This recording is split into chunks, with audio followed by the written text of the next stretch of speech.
Good afternoon. Hopefully you're doing... Hello. How's everybody?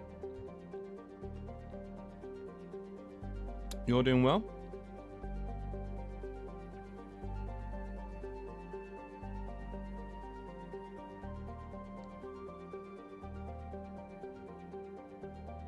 "17 folks watching. Good to see. Good to see.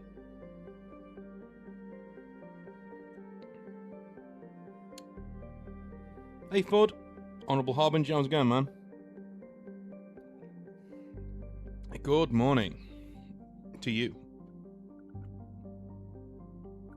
Star Fury late again? No, I wasn't. The stream might have taken a while to start, but I was here.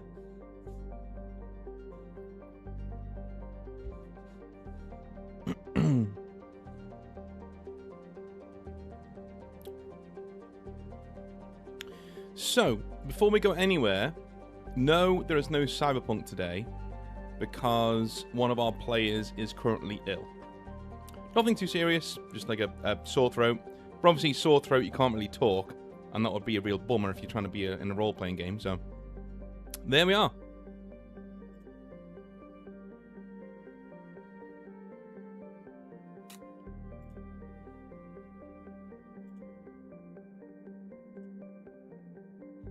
There we are. Hey, Johnny Septum. How's it going, dude?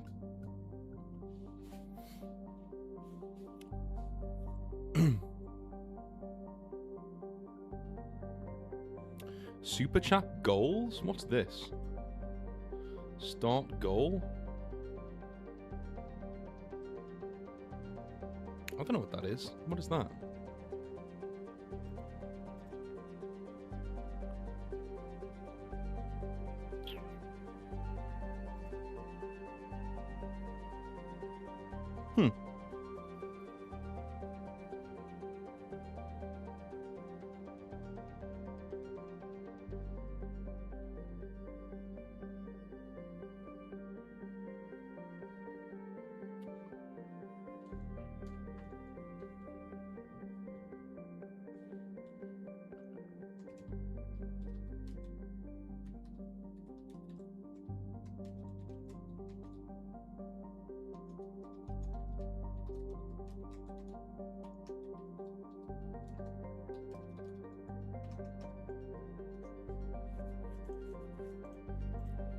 I'm just playing around with this thing.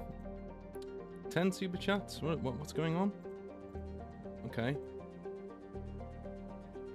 All colours? I don't know what this is. We'll start it, and it said, "Do you want to play with this?" I'm like, yeah, sure. We'll start it. But yeah. So there is a goal, if you want. It's an hour long. If we can get 20 super chats, then I will be doing a full dive in on Feudal Punk, which is pretty cool. I don't know. It's a new toy. I put it on there. We'll see what happens.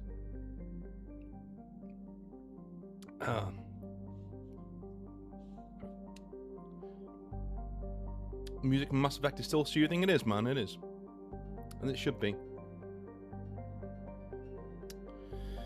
What are your thoughts on the disastrous 11th edition numbers? Apparently the worst 40k launch ever.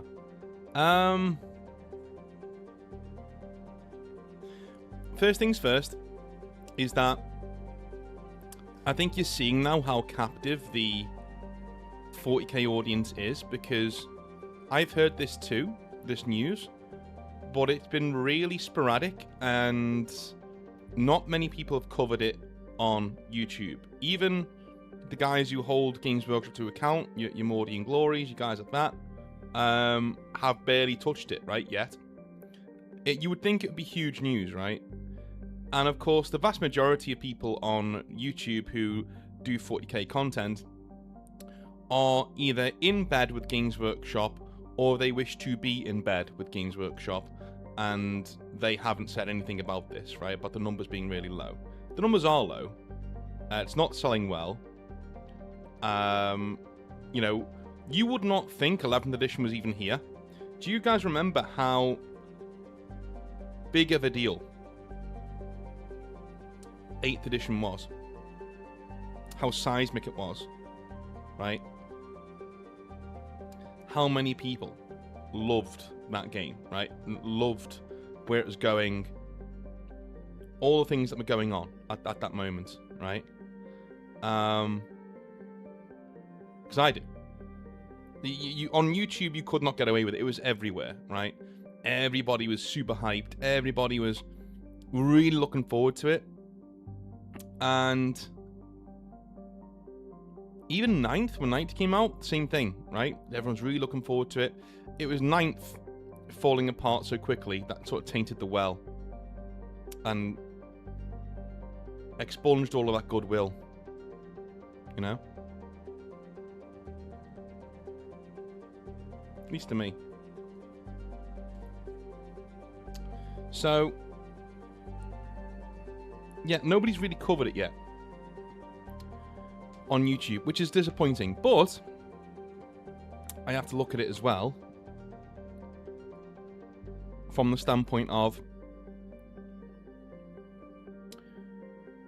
the game not doing very well and them being able to just ignore it will allow them to change course. You know, we are in a really shitty place right now, and I'll tell you why. If we support this game, then we're supporting a bad product by a bad company who operate in bad faith towards their customers all the time, right? If we don't support it, we're giving Games Workshop carte blanche to basically change the entire setting, change the lore, change the game, change everything, because they'll say, well, the old fans have abandoned this game, they've abandoned 40k, so we may as well end times the whole thing and make it like a Saturday morning cartoon where everybody's diverse and inclusive and everybody's here having a nice time singing Kumbaya, right? The Emperor's back, by the way. That's what we're doing, right? So the only cure for that is one I've said before, is just to leave. Just leave. Go and do your own thing. Go chill. You know?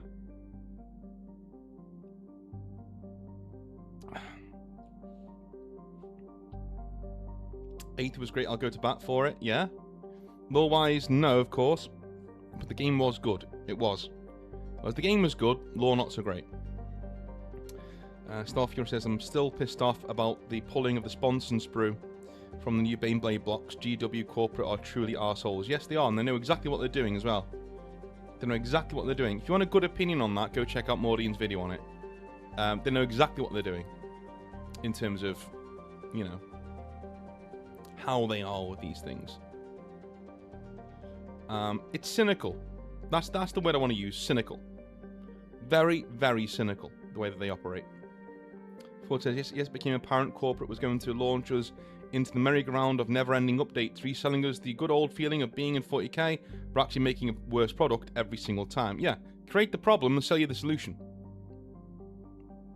That's Games Workshop's MO. They create the problem, and then they sell you the solution. That's what they do. That is the ecosystem of 40k. Always has been, actually. It's been that way for a long time. They will. But the problem used to be, the problem with 40k used to be, the game was fucked. So, you know, now we get to sell you a new edition because the game's fucked. And we fucked it up, right? Nowadays, it's, oh, you wanted Deathwatch upgrade sprues? Well, they're not in the Deathwatch kit. You've got to buy them separately, right? Oh, you wanted your Blood Angels to be Blood Angels? Oh, no. They're not in the Blood Angels kit. They're sold separately. It's a separate sprue. Oh, you want Sponson on your Baneblade? No, that's not in Baneblade kit. Yeah, you got to go buy another one. Buy that Sponson somewhere else. Create the problem. Sell you the solution. I walked into a Games Workshop today and I collect Genestealer Cult, and there was not one model from that range in the shop. It doesn't surprise me. Doesn't surprise me. Number one, Genestealer cults don't sell that well. Number 2, not many people collect them. And number 3, Games Workshop are getting more and more ruthless with their store space. So, it's bullshit. Like, every army should be there. Just verbatim. Every army should have some... Even if it's not out in front, I don't mind that. I wouldn't mind if you go into a Games Workshop and say, Genestealer cults are not on the shelf, but they are in the back. Right, we've got loads in the back.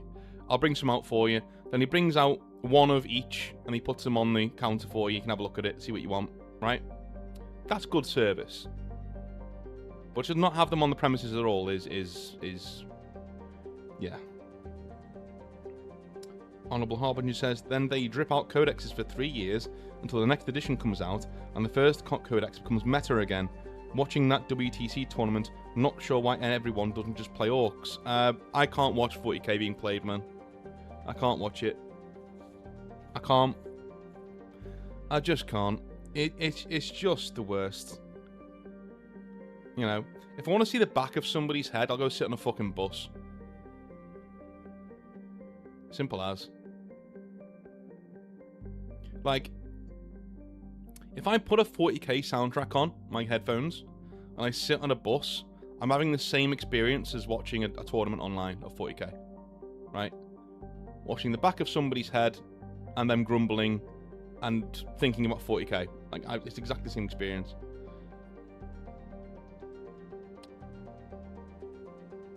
Let me guess. Imperial Guard, Space Marines, and Chaos Marines were wall to wall. Yeah, probably, yeah. Since I built my... Chaos Space Marines won't, though, because, you know, whatever.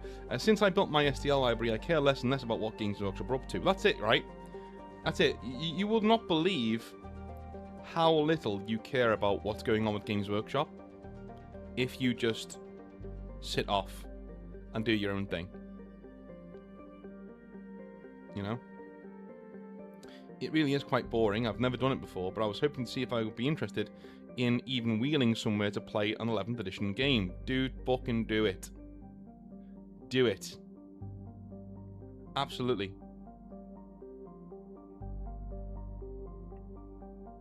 Absolutely. Wanted to play 40k my whole life, got like 1200 points of Orc so far, but still haven't played my first game. The new edition has me unsure. Was barely wrapping my head around 10th, and now back to step 1 you go. Yeah, exactly. Exactly. Yeah. Well, this is the thing, right? It's similar to... do you know if you play Space Marine 2, and you want to upgrade stuff, and get new colours, and get new, you know, cosmetics and things, that game is basically geared towards the no-lifers. It's geared towards the guys who are always going to play it, and they're at the end 0.5% of the player base, right? That's who they cater to, because that's where they're making the money from. Exactly the same thing with 11th edition, right? They're bringing out these new editions because they're catering to the guys who are living in 40k and are no-lifing it. They know all of the rules all of the time, you know. But if you've got a job, you've got all the commitments, you've got children, you've got a job, you've got like all the things going on. You've got the time to learn a game system? Sure. Absolutely. That's not what we're saying. You absolutely have the time to learn a game system if you've got a wife and kids and a job. No problem. What you don't have time to do is learn a new game system for the same fucking game once every couple of years. That's what you don't have the time to do. Not just the game system, but all of the codexes, the current meta, you know, how things have changed with your own army, the baseline rules, tournament-specific rules. You will just about get your head around it, and then bang, they'll change it all again. They change it all again. So, you know, I'm not campaigning for people to have... For you not being able to just learn the rules. Everybody can learn them, even if you got a job. Problem is, they ask you to learn them again in a few years, and then you got to pay for everything as well. Like anything else that they want you to pay for is that, right? And by the way, people seem to say, well, isn't it great they don't charge you for the rules anymore? Like it's some sort of fucking victory. Like it's some sort of amazing moral point that they've made. A stand that they've taken. They were the last fucking company to stop charging you for your rules. They were the last ones. And they're the biggest one. You know? Every other company was doing this for like a decade before they even thought of it. Right? They would give you the core rules for free, and even most of your army rules for free. If not all your army rules for free. You just pay for the models. That was standard practice, and Games Workshop for decades were going against the industry standard. The industry standard was not what Games Workshop were doing. Games Workshop were charging you for your rules and your codexes, and said, yeah, you can't play without these. For years. And now that they've stopped, it's like somebody's thrown you on the ground and they're beating the living shit out of you. They're kicking you right in the nuts. And then one day they go, do you know what? I'm not going to do that anymore. And you go, oh, what a nice guy. What a guy. I love the fact that he stopped kicking me in my balls. What a guy. He's now my best friend. You wouldn't say that, would you? You go, yeah, you're still a prick. You did that to me. You're a prick. I don't trust you. Don't want to be around you. Don't trust you. You know? But they get all of these plaudits for having free rules. Come on. Come on.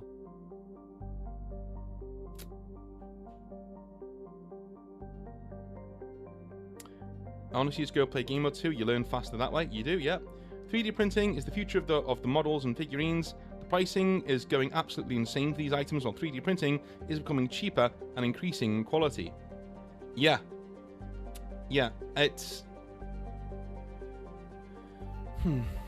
How to put it? I'm interested to know when we'll reach that terminal velocity when Games Workshop are just saying, we can't charge this anymore because other people are doing models better than us for a fraction of the cost. Here's the thing. And a lot of people are going to be like, well, that's not, that's not feasible. Do you know when things will change? There are maybe 2 3D printing services that deserve to charge around Games Workshop's pricing model. One of them is Minimaker, because the models he makes are GW standard, at least for me, right? They're really, really, really good. If you're in the EU, you shouldn't be buying your models anywhere else. He's that good. He is that good. But there are a lot of 3D printing websites that will charge you an arm and a leg, Games Workshop, or near enough Games Workshop prices, for models that aren't on their level, right? Now, the only time we're going to see a dent in Games Workshop's business model is if those guys start dropping their prices. Because they're just greedy. These guys who aren't putting that much effort into their 3D printing, who are saying that's good enough and then sending you it, and then charging you £30-35 for what would be a £40 box at Games Workshop, that's just barefaced greed. And that's not going to harm Games Workshop at all. Because you may as well spend the extra £5 and get the actual real thing, right? The only people who are hurting Games Workshop are guys like Minimaker, guys like that, who are selling really good models for different, for agnostic games all over the place. That, yeah, you can probably use in 40k too, but they're just really good models. And they're charging still less than Games Workshop. Not much less, but less. And they're a personal company. You get one-on-one talking to the guy who's doing the models for you and sending them to you, you know? So, that's the issue. The issue isn't like, Games Workshop are being let off at the moment by the 3D printing industry. 3D printing could gut this company overnight. But because of their sheer greed and incompetence, they won't, and they're not. You know? Upwards of a good 80% of these guys that you see on Etsy and all that, these guys are charging money way above what they should, right? They're charging £30-40 for a similar set of 10 Space Marines, right? When it's cost them about £2 or £3 to make that box, or whatever it is. They're making buco bucks on what they're selling you, and they're doing the same thing these people always do. They'd rather make some money now than all of the money later. if they sold those models for what they're worth and still make profit, right? Say £10 to £15 a box, they'd gut Games Workshop. The amount of people who'd go, why am I paying £40 for 10 Space Marines? Just to Alright, let's say I want to have a squad of 10 Black Templars, right? Okay. So, can I buy them from Games Workshop? 10 Black Templars? No. No. The Crusader squad has Neophytes in it. 4 of them. There are only 6 Marines in a squad of Black Templars that you buy from Games Workshop. Now, you can buy bigger box sets that you can make 10 out of. Yeah, sure. But I don't want that. I want 10 Space Marines. I can't get them from Games Workshop. What I can do is buy an Ultramarine set and a conversion set, like, you know, upgrade sprues for Black Templars, and then make them. But that's cost me nearly double what I'd be paying for normally, right? So then you go to a 3D printing website and they go, wait, here's 10 Black Templars, exactly what I want. I may as well just buy from there. If that box set is £10-20, which is what it should be, really? Games Workshop are fucked. No one's buying them from Games Workshop anymore. As soon as word spreads that you can get these Black Templars that look like Black Templars for a fraction of the cost, they're screwed. They're screwed.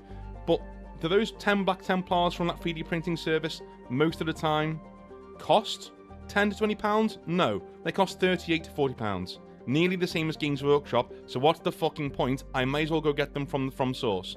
I may as well get the real thing. Okay? This doesn't work if you try to be as greedy as Games Workshop. It doesn't work because the customer, you're not providing an alternative. The customer may as well go and get the models from source than trusting you. You know?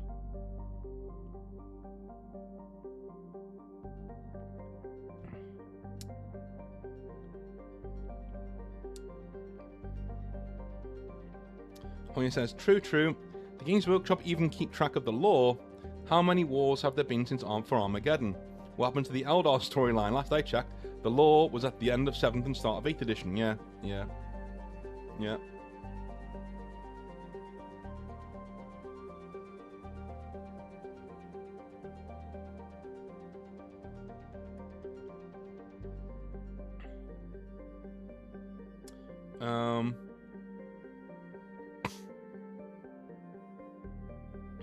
Star Fury says, I have to agree with the last video when you stated each faction should have one broken mechanic unique to it that gives it flavour. Yeah, that's the problem. That Games Workshop will not do that, ever. One, because they're catering to the esports crowd, and the esports crowd going to tournaments, everything must be balanced, everything must be just so, or they're going to cry about it, right? They'll cry, everything's OP, my army's terrible, blah, blah, blah, blah, blah, right? That kind of thing. Which sucks. But that was my point, yeah. Every army in 40k for me should have an element to it that is busted. Just absolutely busted. Grey Knight should be able to look at a model with more than 5 wounds and go, not today, brother. Not today. Nope. I have force on and you're dead. Right? They should even be able to put that on their bolters if they've got psi ammunition.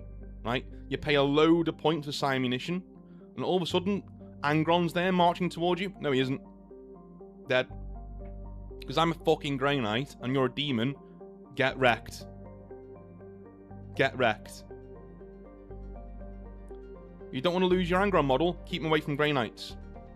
Simple as.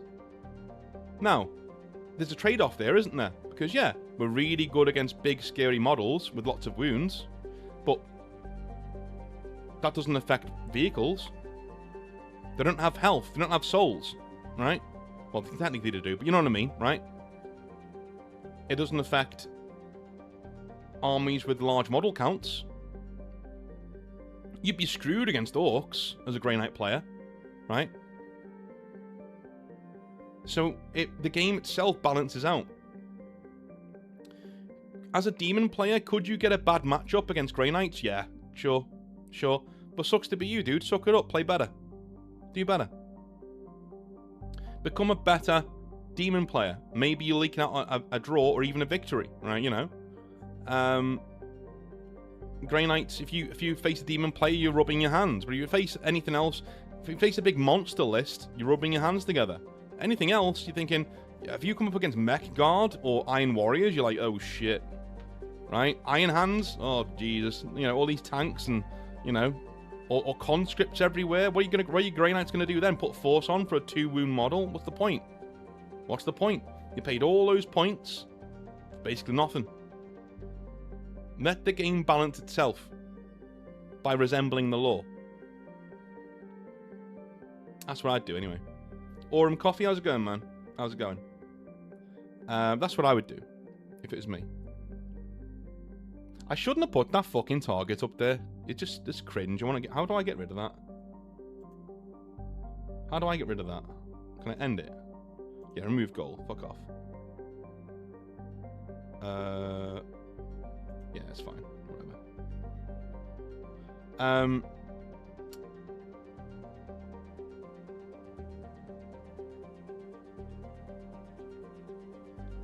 But yeah, that's why I think 40k should be gloriously unbalanced.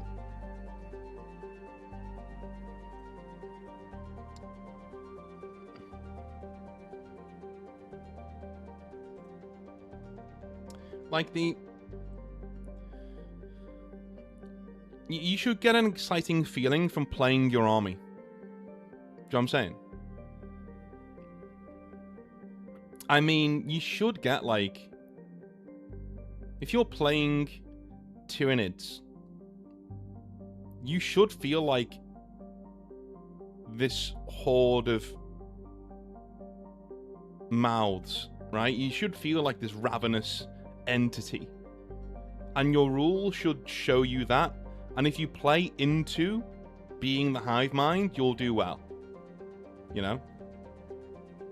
There's no meta list. There's no, like, flying circus list. It's just, hey, do you like pretending you're a void-born monstrosity there to eat everybody? Do you like playing with really cool creatures? Cool. You will like Tyranids. And in doing so, you know, if you play them that way, you'll do well. You might not win every game, but you will be way overpowered because you're leaning into what they are, right? You know,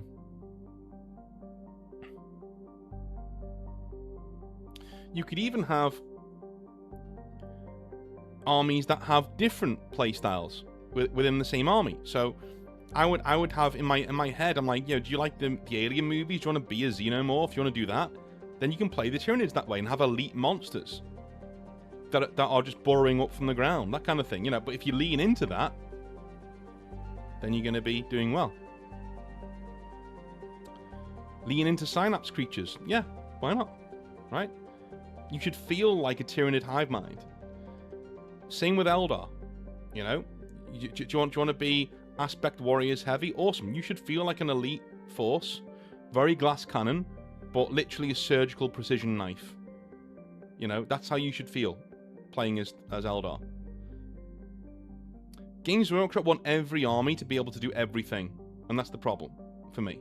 That's a huge problem. So, right now I've been writing Feudal Punk past couple of days, and I'm at a point now where we're starting to look at the war game side of it, and there will be a war game side to Feudal Punk, like absolutely. But we're trying to figure that out. We're trying to figure it out about how we're going to do it, and I'm leaning towards doing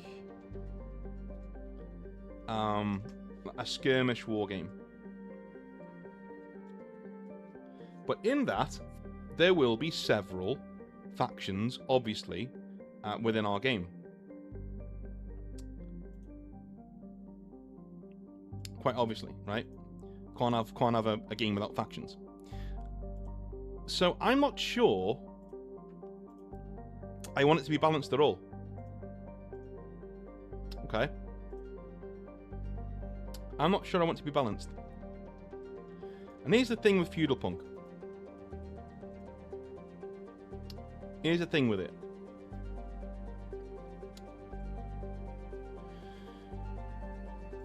I get very excited writing Feudal Punk.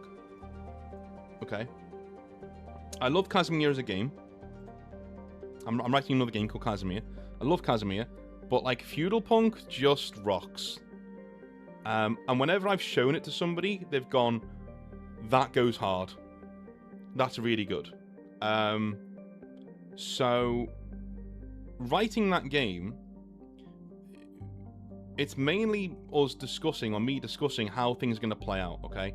And there's only going to really be 3 or 4 armies at the start, because I want to really focus down and make things look cool. But once they're out there, you know, we'll see where we are. But none of them will be balanced. They will all be good at very different things, right? So if you're playing the Legion, for instance, you are a race of biomechanical monstrosities. You are literally there to eat entire civilizations. You will play like that. You will play as the bad guys. You're playing as the Terminators, you know, these guys, they're machines, and you're there to destroy the morale of the enemy in a very surgical way. That's what you're meant to do, right? If you play like that, you'll do well.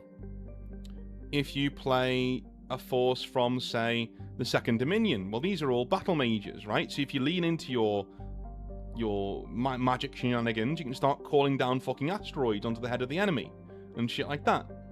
You want to stay out of combat, sure, until your power level's like high up and you're ready to go. You know?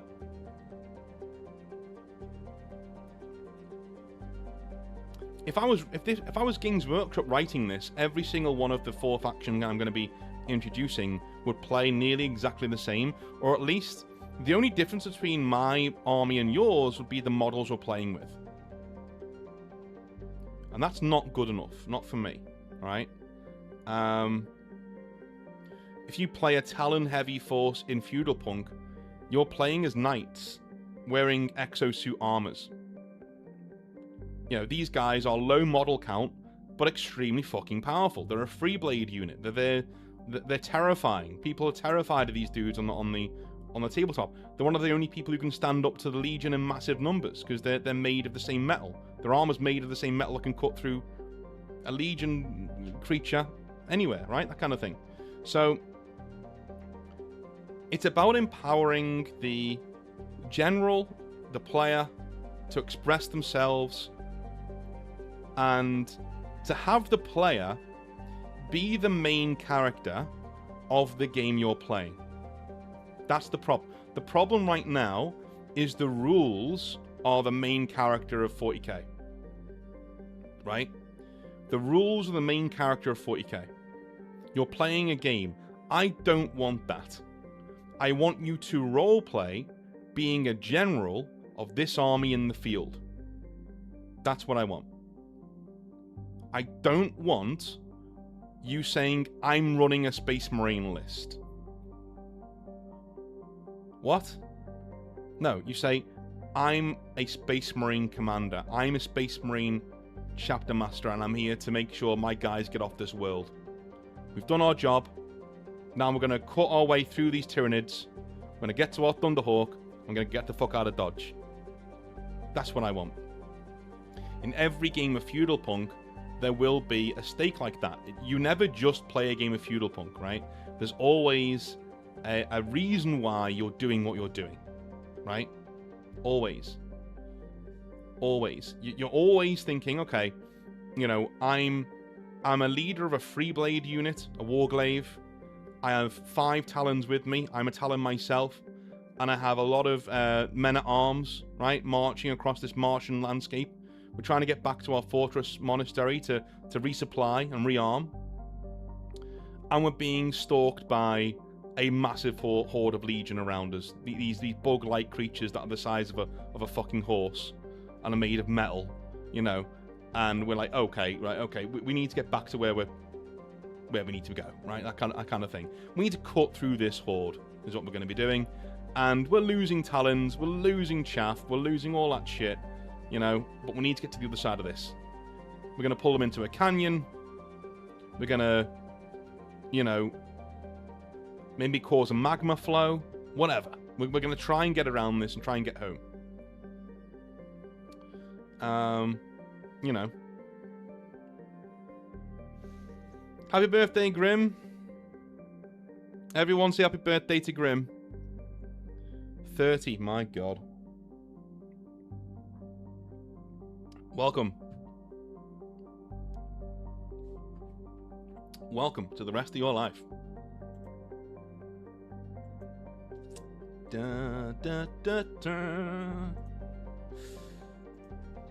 I'm going to share some things with you. I was going to share Feudal Punk if we hit a goal, but you know what? I just feel like talking. I feel like showing you guys some cool stuff. And maybe we can talk about 40k as we go. You know what I mean? Shouldn't be a problem. Maybe we can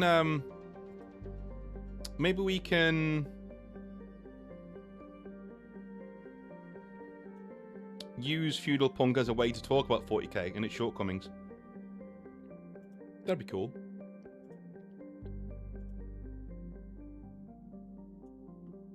Okay. So I'm gonna eventually I am going to do a full video on Feudal Punk, right? And what it is, how it comes about. I might get a guy to read it out for me, we'll see. But what I like to do with my games is I will write a design document first, right? First of all, design document. So this basically tells you the setting we're in, what's going on, why things are happening, and it will talk to you about the game rules and how they're going to play out, how a game's going to play out whilst you're playing Feudal Punk. And but there's no specifics, right? We don't go into the rules themselves. We just tell you how this game's going to play, and it's a pitch. It's designed as a literary pitch, so somebody can read it and go, "I want to play this game, right? I want to be here. I want to see this product come to fruition." And I may put it on Kickstarter or something like that. I may do. Because literally what I'm writing right now is that it's basically a Kickstarter. It's a pledge of saying, like, this is what I want to do. This is what I want to see from the game. And that's literally what I'm going to be doing. Let me. Here we go. So I'm going to send this guy an email called the Dream Clinic, because he seems to do music that is perfect for Feudal Punk. Absolutely perfect. I'm going to play him now. Go and give this guy some love, because he has been the soundtrack to me writing this entire fucking thing. So go and give this guy some love. I'm going to put his thing in the chat.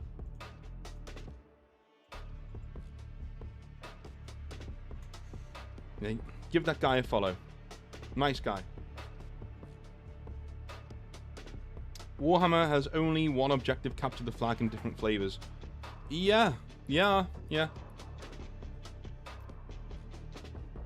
Alright. Star Fury says, I would love a mechanic with random environmental effects on the battlefield. Random eruptions on a volcanic world, snowdrifts in an ice world. 40k used to have that. 40k literally used to have that. Literally. I don't mean dangerous terrain.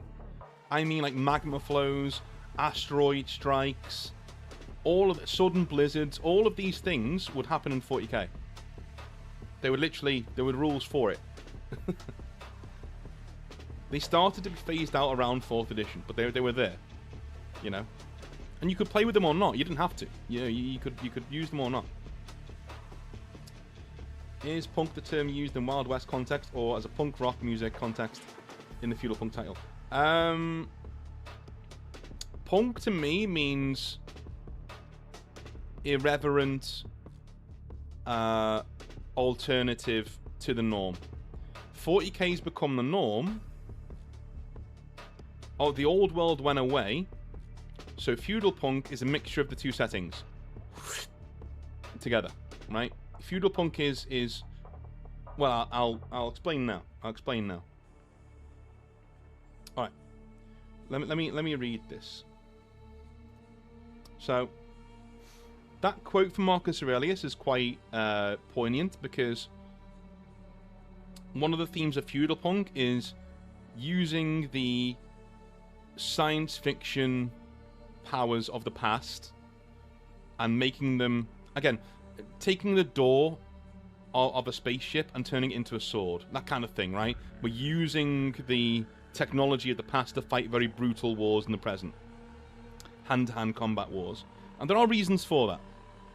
So, Feudal Punk is a tabletop role-playing game with heavy skirmish wargame elements that takes place on the ruined world of Mars and its remaining continent known as the Great Divide. This is a land strewn with the corpses of gods that have fallen from the stars, a world broken by the tumult of dragonfire that plays host to the last remnants of the human race. The people of Old Earth, the Elders, once ruled the stars, but their empire was shattered and consumed by the demonic power of the great enemy, the Legion, a biomechanical race of civilization-eating nightmares.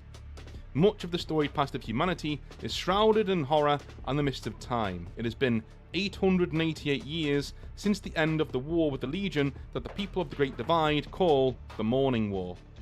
The world exists in a neo-feudal stasis enforced by the mistrust of technology. This is a setting that celebrates the tenacity of the human will and spirit to carry on when all hope seems lost.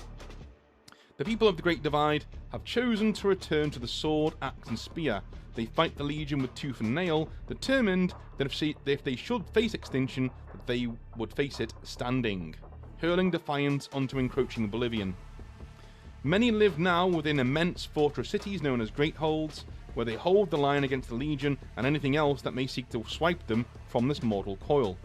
The players of Feudal Punk take the role of warriors travelling this world as part of a warglaive, a team of mercenaries. Their conflicts will shape the face of the Great Divide that will react to them as they march. All the while, the warglaive seeks to rebuild the fortress of Arx Draconis, literally the fortress of the dragon in the Elder Tongue, as a bastion from which they can turn back the horrors of a war lost by their gods so long ago. That's the back of the box. That's the back of the box. The back of the box blurb is that, right? Now, you're going to have to trust me here. There are reasons why we don't use guns in this setting, and none of them are very Dune-esque, right? There's no, like, if you hit a shield with a gun, it'll explode everything. No, there's none of that, right? It's simple dogma. It's dogma. It's literally the Legion shut down technology, even Steam technology. Doesn't matter. Doesn't matter what you do. If they're around you within like 30 to 40 leagues, they're shutting that down by the mere presence. Them just being there harms technology. It can't work, right? The only thing that works is dark energy, because the Legion hate it. We don't explain why. There are some things you leave in the background and you leave it there. You don't touch it, right? So the only technology we have is stuff based on dark energy, stuff that uses dark energy as a power source. So you have mystical things in the world. You have mystical things like flaming swords and, you know, magical suits of armor and magical spells, but they all have a scientific explanation. All of them.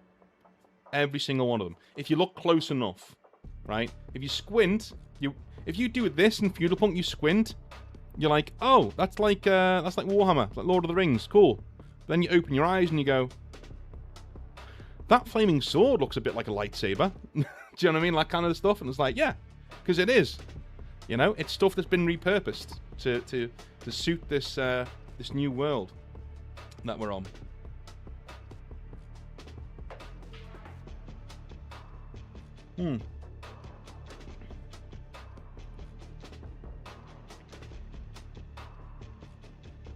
So Luddites, or do they have tech for other things? They do have tech for other things. Returning to the spiritual enlightenment that is hand-to-hand combat. Yeah, exactly.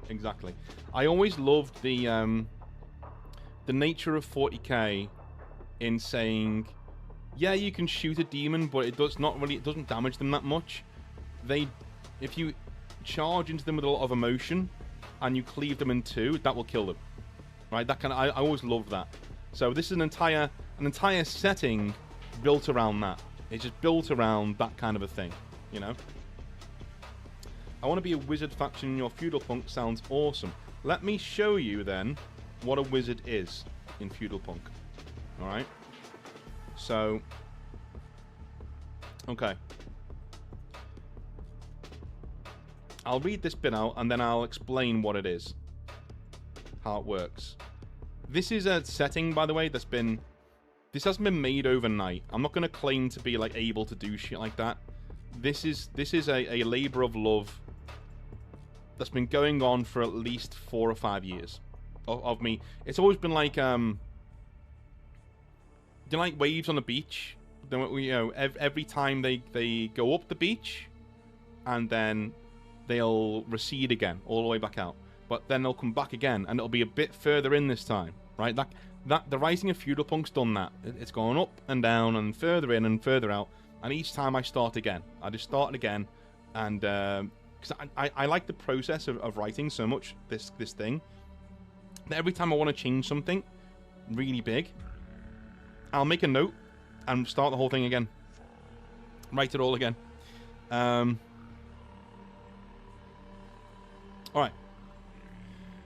So, fantasy and magic as masked science. That's what I was talking about before, okay? So, I'll talk questions and stuff in between the paragraphs here. So, there are fantastical elements to the world of Mars in our current timeline. The world itself resembles a feudal fantasy world, but when you examine it more closely, it becomes clear that this is a fallen science fiction civilization. The bones of this setting are science fiction. The skin, sinew, and muscles on top of it are firmly rooted in medieval fantasy. Each piece of fantastical weaponry, from the flaming sword, the holy suits of armor, and even the entire magic system, are all rooted in scientific explanations when one peers beneath the hood. Void magic, for instance, is the result of a mutation that follows infection by alien DNA in the air. Such a mutation, if the afflicted survives, allows them to control the flow of dark energy and to create singularities to implode their enemies or call down solar flares from the sun. This looks like magic, but it has a logical explanation in a world such as this, although the people of Mars definitely simply see it as magic, right? So, this is it, right? All of this is rooted in the 3 laws of Arthur C. Clarke, right? Any sufficiently advanced technology is indistinguishable from magic. That's literally what we have here, right? It's magic. That's what you're doing. So as a void mage, you've contracted something called the xenophage. The xenophage being alien DNA that is in the air, because, you know, there's a reason for it. You know, I'm not going to get too deep into the source, but there is a reason for it, and it will all be in the game revealed to you, so you know exactly where all this comes from, right? So you suffer from this disease. It has something like a 95% mortality rate, so you're just fucked when you get it. But if you somehow survive, you develop these powers called void magic. You're able to sense and control the flow of dark energy. You can create black holes. Problem is, there are limitations to being a void mage. Have you ever wondered why mages can't wear heavy armor? Cool thing about Feudal Punk is, there's an actual fucking reason why you can't wear heavy armor. Because when you are doing things like creating a singularity, the gravitational pull just around your skin is immense. To the point that even wearing robes is painful, because it's cutting into your skin. Right? It's being pulled into your skin so hard. You know, so if you wore armor doing this, you would crush yourself like a tin fucking can. Right? There's no way you can wear armor like this. In fact, most void mages do wear quite revealing clothes because they have to. They literally, you can't stand within a foot of one whilst they're casting spells, because it will end badly for you. You will just you'll slam into them at such a speed you'll kill both of you, right? That kind of thing. Another thing about this is that this is an idea that I actually got from Amber King. So Hal over on Amber King, we talked about this a while ago, and he came up with a really good idea. that he said I could steal because when I spoke to him about the setting. He said Void Mages should use white blood cells to cast their magic. Now, we don't tell you that, right? But the effects are the same. It's like having AIDS. I know it sounds really odd, but Void Mages lose the ability to have their immune systems basically fight off anything, right? They become weaker, they become sallow, they become pale, they become jaundiced, right? And the really powerful Void Mages who have been using their powers for decades can't even walk. They sit on a gurney or a rug or a chair, and they levitate themselves around because they can't walk anymore. They can only use their powers, right? Because their body is just given up. Like they've got no white blood cells left. They've constantly got like rebreather masks on, so they look like fucking Immortan Joe and shit like that, you know. And they just, that's what they go around on, right? I have this image of a really fat dude, you know, who's like really, really white skin on a massive pillow with a rebreather mask on to purify the air that's coming into him.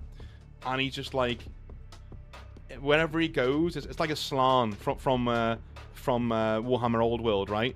A human Slann who's just able to pull down fucking asteroids onto his enemies' heads if he wants, you know, that kind of a thing. Those are the end level dudes, right? These are end level dudes who have like maybe a couple of years left, you know, but they're able to just bring down entire fucking mountain ranges and shit to the point that some people actually worship them. They're like, okay, you know, these guys are, you know, God returned sort of a thing, you know.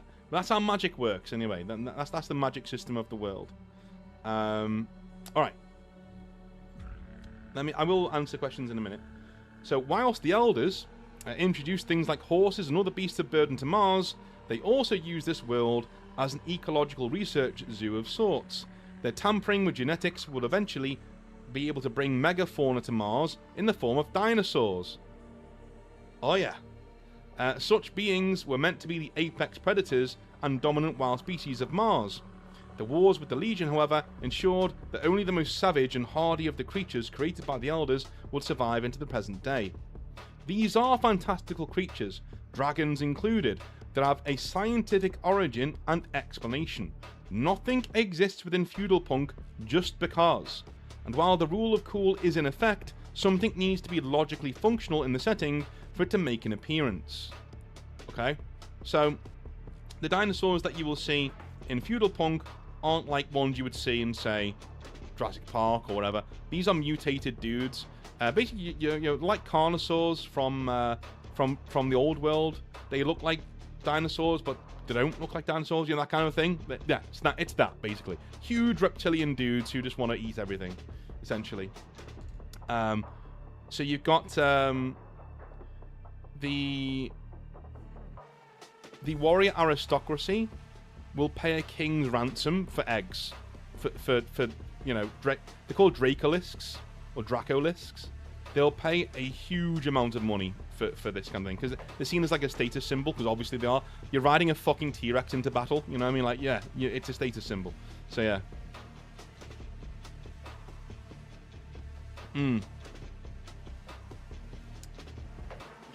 So let me answer some questions.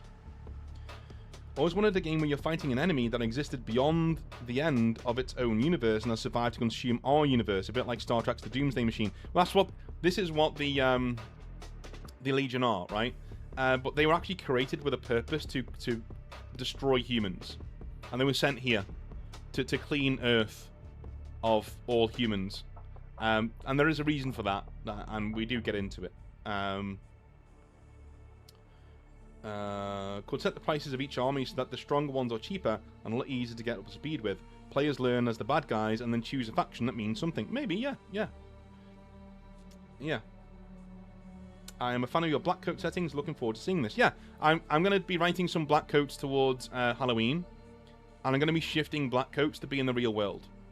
So stay tuned for that, Jimmy Russells. We're going to be taking that and putting it in Victorian London and the old Wild West as well. So combining those two and having them be in the world. In fact, Black Coat is going to take place, I think, just post World War One, because World War One causes such misery and pain that it opens a portal to hell, and that's where the Black Coat setting happens. Black magic's everywhere, demons are everywhere, shit kicks off, right? That kind of stuff. What would the typical knightly faction look like? Is it power armor and manufactured swords, or is this a crude blacksmith using tech he doesn't understand to do handmade crude armors? I'll get to that in a minute. So the main pulling power, I think, of Feudal Punk are the knights, and we'll get into them in a minute. I'm picturing a human neuromancer with sweet full-body medical wraps, riding a dragon with a frosty staff looking fella. Yeah, I mean, why not? Do you have a faction that rely on horde tactics because they're not very strong on their own? Yes. The Legion do that. But so you have the best of both worlds. The Legion do that. They have horde tactics, but they also, like, are quite strong. You know what I mean? They're a doomsday device, basically. They're if you play them properly, they are probably going to be one of the strongest factions in the game. Without you know, because I don't do balance. Some factions are just better than others, and you have to be better at the game to play them. That's just it, right? You don't have to be very good to win as the Legion. You just don't. They're really, really good. They've got loads of models, and they're a doomsday device. They're there to murder everybody, and you're there to survive the dying of the light, is what you're there to do. So, magical terminal disease, Samuel. Yeah, man. Wouldn't any matter close to the Void Mages be accelerated to C fractional speed and disintegrate the Void Mage, or is there some other mechanism to protect the Mage? I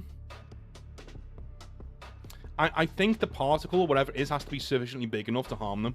Do you know what I mean? I think anything going like a particle or something, or a small rock, it would hurt them, sure. But I would say the more as a Void Mage you learn to be a Void Mage, the more you can actually resist. You know, so you can actually put like like maybe a resistant bond between you and the outside world. So yeah, you are pulling lots of things towards you at the same time, but also it's a fraction of a fraction of a fraction of a second that lasts for. You know, unless you're doing a really big spell. You know, the funny thing is, a really big spell does happen in the lore, and the guy had to be naked. Because you just like, I can't do, you know, he had to be standing there for hours pulling in all of this energy, and just like, yeah, you know, he dies at the end of it because his body's just wrecked, but like, he was able to, you know, do what he did. Do you need Space Elf faction? Space Elves are a faction in this,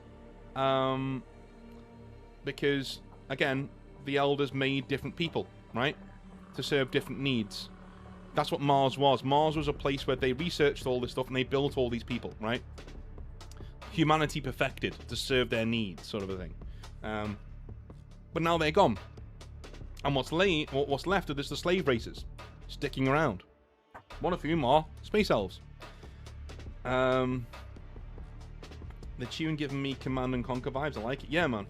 It reminds me of a character from Vampire Hunter D who can ghost walk, but his physical body is extremely frail. Okay, never seen that.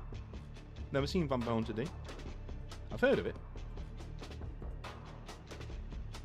I have heard of it.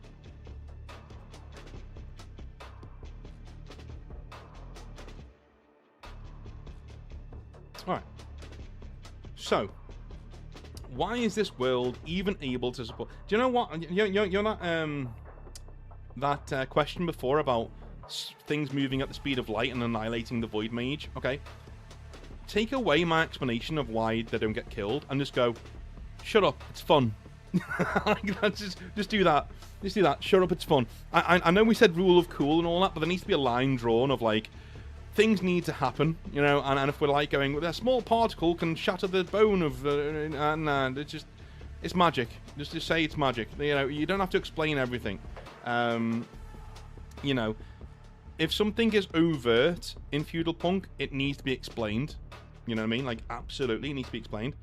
But, like, I think we've explained how void magic works enough to the point where getting into the weeds of it is just, like, it's semantics, you know what I mean? It's like, well, yeah, you know, a small stone would, like, shatter your chest if you were doing this, but, like, it's void magic. We don't know how it works. We just know that what the limitations of it are, you know, and how they've been shown to us. So maybe there's a force field that is created around a void mage when they're using their powers to do. I don't know, but like, you know, a really cool thing would be to link void magic to the shields on ancient starships.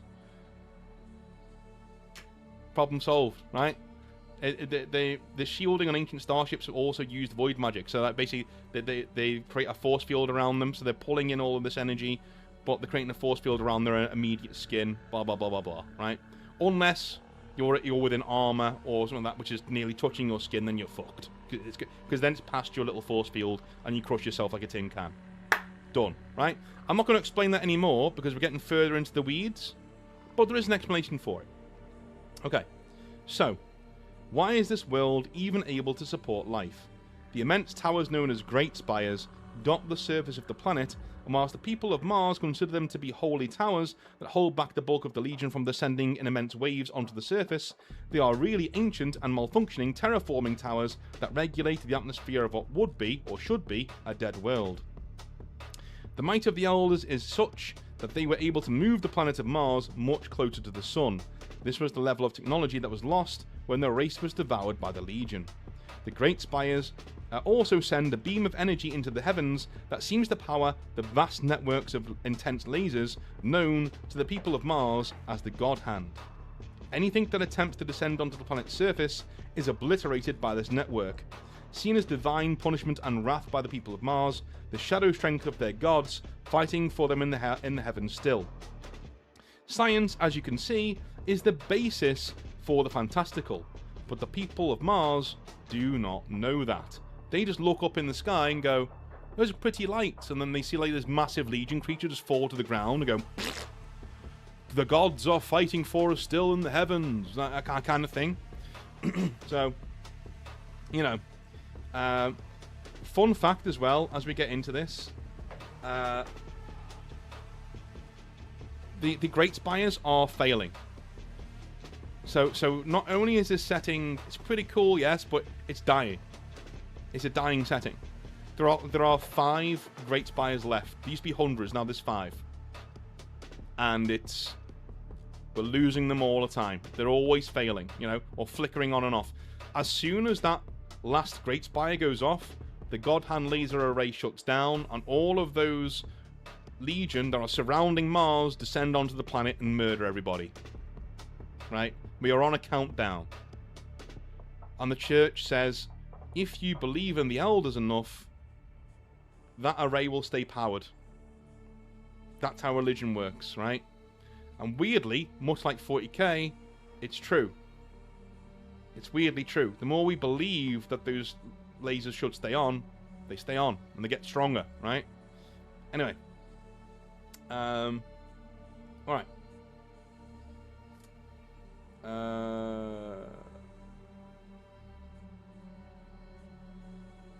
In fairness, just having a downside to magic at all is a good thing. Too many magic systems have people just firing out overpowered stuff basically with basically zero downside. Yeah.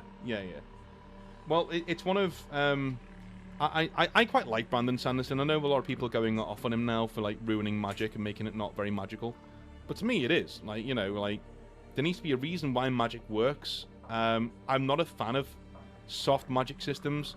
Sometimes I like the attitude of just shut up and enjoy it. Yeah, I get that. But I also am a nerd, and I love examining why these things work and why they don't.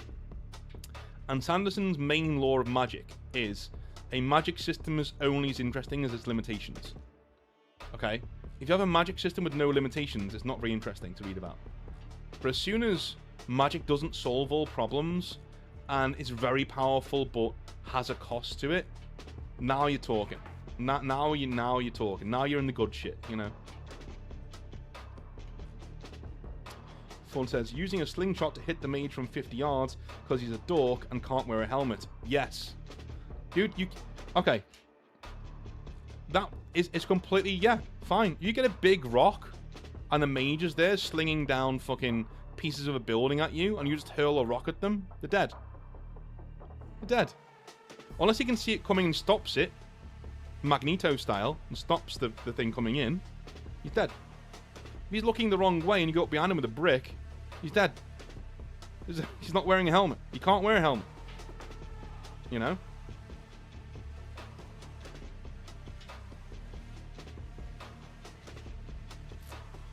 And Star Fury says, please tell us we're going to have feudal special forces units. Like, yes, we are. Yes. I will get into the judges in a little bit. Yeah. I will definitely get into the judges in a little bit. There are several forms of elite knight special forces in this setting. Yeah. There are several forms of it. I'm going to go to the loo. I'll be right back.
I am back.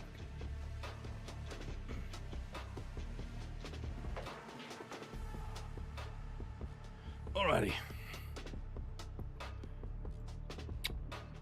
Back again. Went for a drink as well. Sorry about that. I'm just really thirsty. Okay. Okie dokie.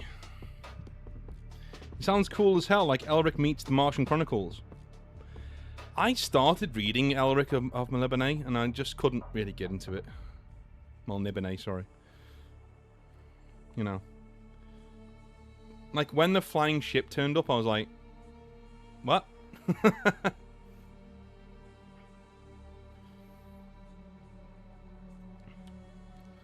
Alright, I'm kind of giving away the setting at this point, but fuck it. Because you're all here, and you're going to get a sneak preview, so...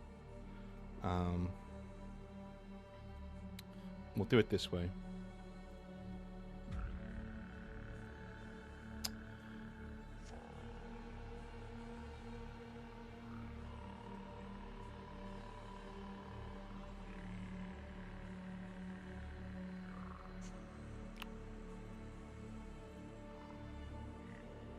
I like to reward people for being in the stream. So there we go. Alrighty. I think... Yeah, here we go. Here it is. The crux of the setting. You want Space Marines, you're going to get some Space Marines. That's how you get Space Marines. Alright. So... let me just snippet the next bit as well, because there's like a page break here. Okay.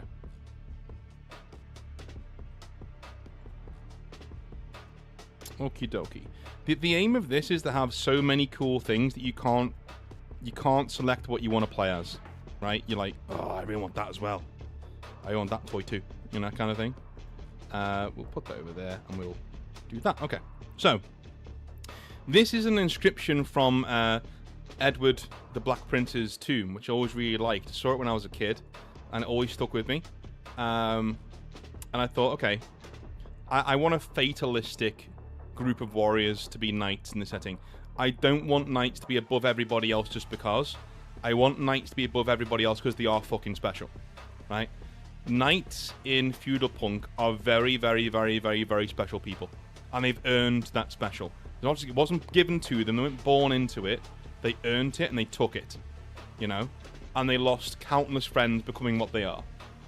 Through sacrifice and who they are. So, neo-feudalism on Mars and the Great Divide. Mars is ruled by warrior kings who have arisen from the ashes and dirt left behind by the fall of the Elders.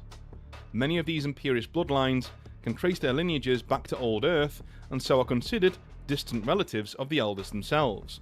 A shadow of that race of gods who once strode the stars. By the way, if you haven't worked it out, we're the Elders. Us. We're the Elders. It was our empire that fell. Anyway. The warrior aristocracy of Mars are those who can own and bear talons into battle. Talons are form-fitting exosuit armors that lend immense strength, speed and reflex time to the already prodigious combat talent of the warrior bearing it into battle.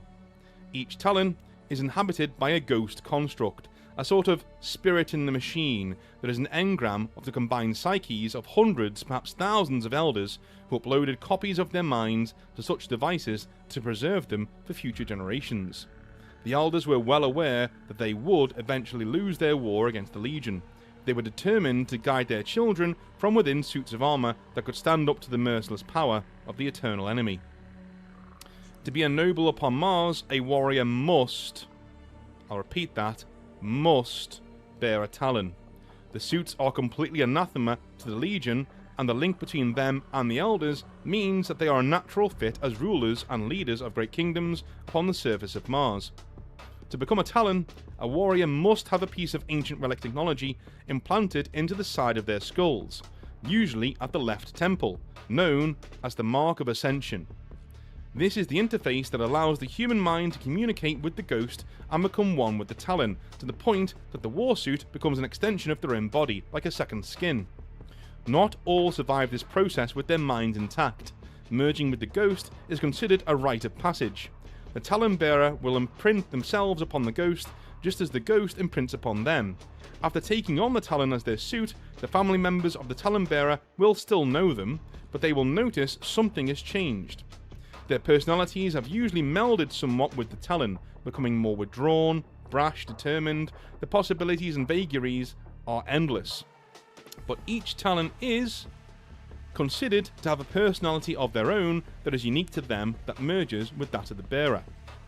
So for instance, if you're an outgoing person, but the Talon isn't, you'll become more withdrawn. That kind of thing. You become more dour, sort of thing. This bond again is essential and is seen as holy to the people of Mars. The Talons are the surest link to the Elders through both blood and mind. That is to say nothing of their extreme danger on the battlefield. During pitched battles, such warriors will often pick each other out, avoiding the chaff altogether and coming to blows. The Talons are chivalric in the extreme and follow rules of war known as the Old Code.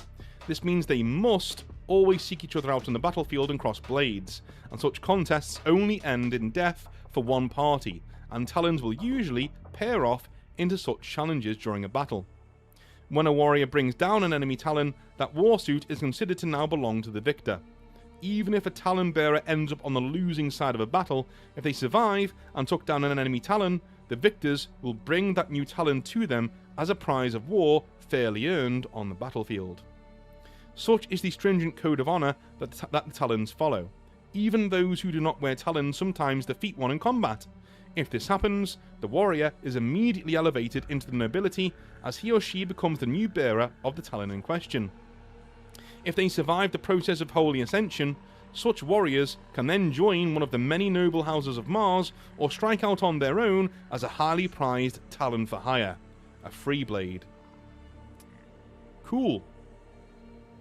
The royal houses of Mars are all made of Talon bearers, and each Talon has a story to tell, its own legend, and, in some instances, its own title and name. The more Talons a noble house has at its disposal. Sorry, I'm take a quick drink there. Not worse than dry mouth. The more Talons a noble house has at its disposal, the more powerful and relevant that house is. All those who wish to seek power upon Mars range far and wide in an effort to find stores of more Talons, and they are always being found in the most dangerous holdouts imaginable on the surface of this world. Armies below the Talons operate just as armies did in the ancient days of old Earth. They ride to war on Xeno horseback, they march in great formations of warriors bearing plate and mail, they bear bows, shields, spears, swords and axes, whilst hoisting the banners of their lords as they attempt to claim the faded majesty and riches of Mars. Relic firearms are also used, but are extremely expensive, rare, and the ability to maintain them and the Talons are skills known only to a select few. Such weapons and armours are considered semi-legendary thanks to how scarce firearms are, so much so that an entire sect of machine priests, known as the Armigers, are considered solely responsible for them. Cannons and archeo pistols are the most widely used forms of firepower on Mars, but cannons are unwieldy despite their devastating impact on the battlefield. This means that the rhythm of war upon Mars is an amalgamation of neo-feudal weaponry, devastating and rare firearms against compound bows, armoured cavalry against advanced and mighty Talons. The world revolves around war, but it is also a place that is warped by this change. All know that Legion presses in on all sides, and as such, truly immense wars and battles are rather rare. Which is why this is a skirmish war game and not a vast, huge war game with massive armies, right? It's a smaller war game, more local, more personal conflicts are in the offing for Feudal Punk. Yeah.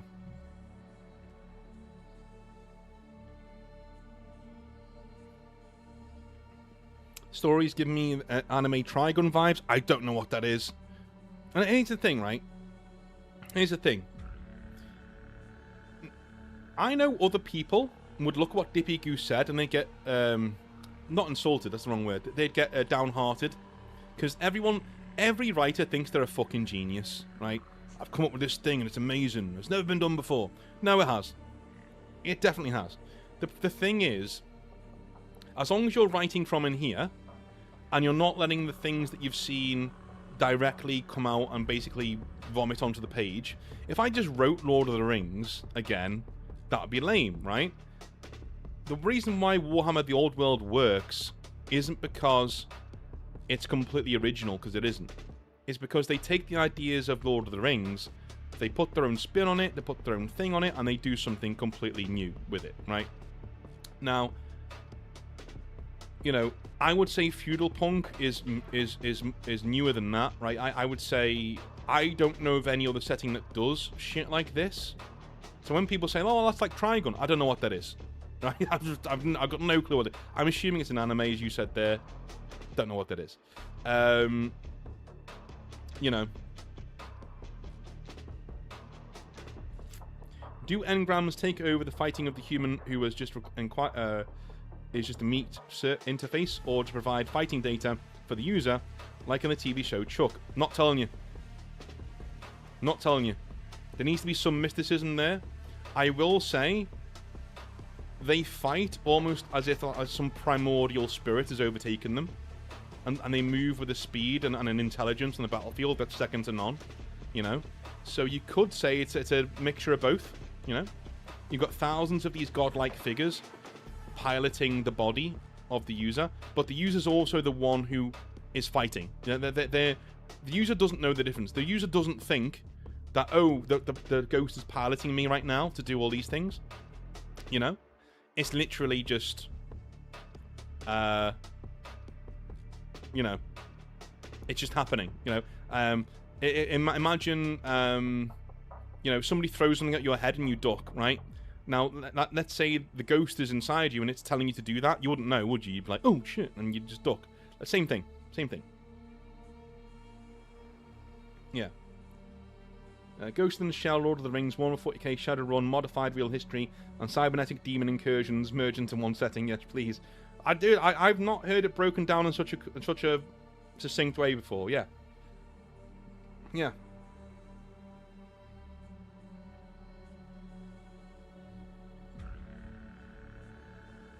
Essentially, even writers like Tolkien are everything that has been done before.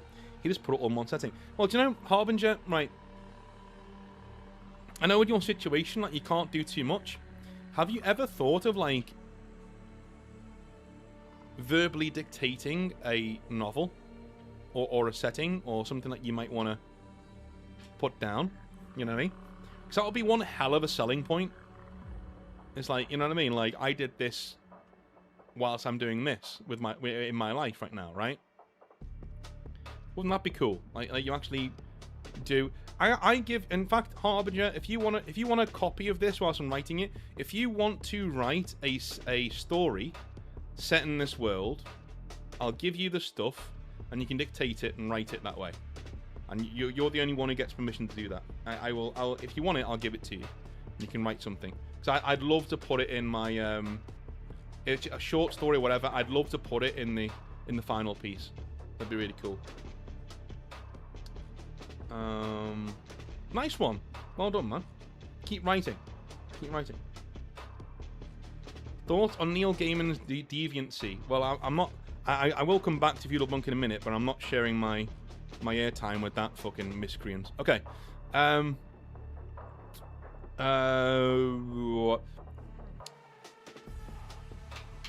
It's always the allies, isn't it? That's where we're going with Neil Gaiman, right? It's always the allies. It's always dudes who are...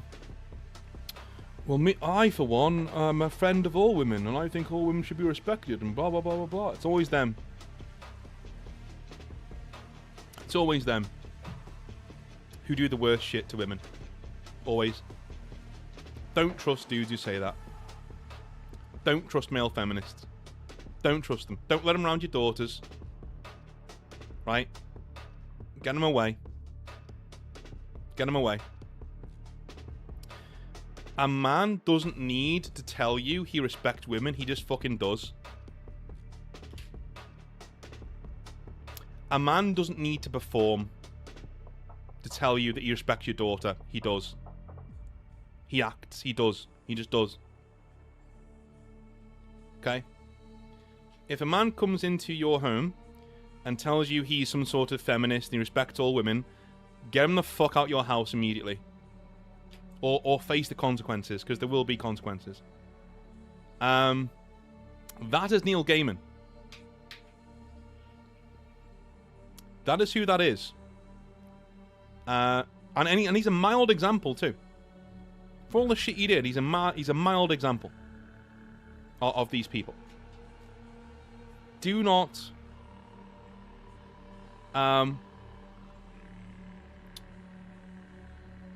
be fooled by performative bullshit. Simple. And that is my take on Neil Gaiman.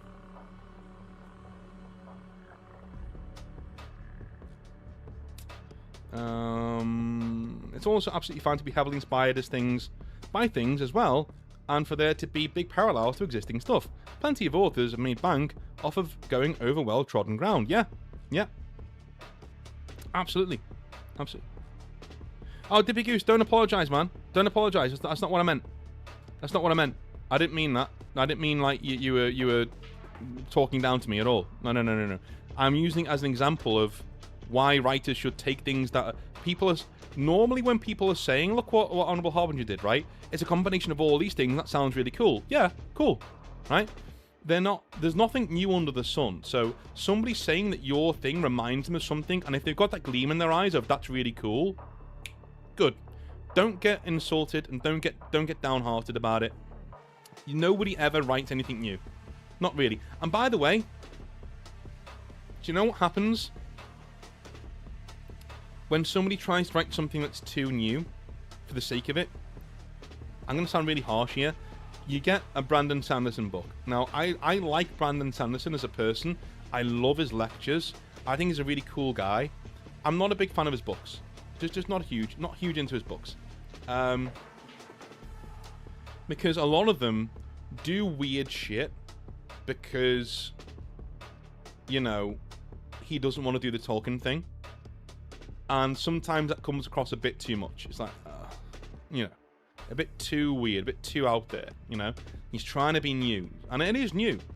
But that doesn't always mean it's good. There's a reason why the wheel is round and not triangle shaped, right?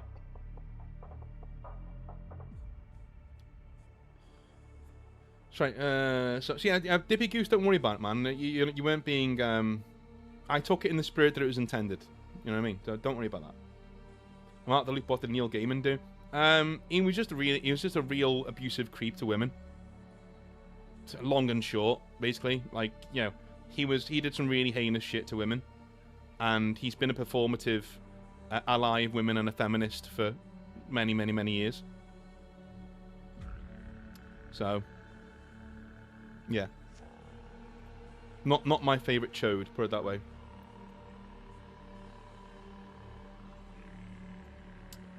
Not my guy. Hey, Ivan Mikey. How's it going, man?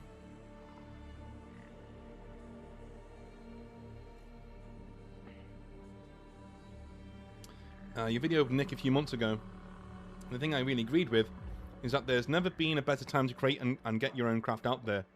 Fill those blank Word documents, lad. Yeah, there is. There's never been a better time. There's never been a more accessible time to do your own shit. And a lot of people say, well, isn't like the market saturated? Fuck the market. What do you want to do? Do you know what I mean? Like, who cares? Who cares? Seriously.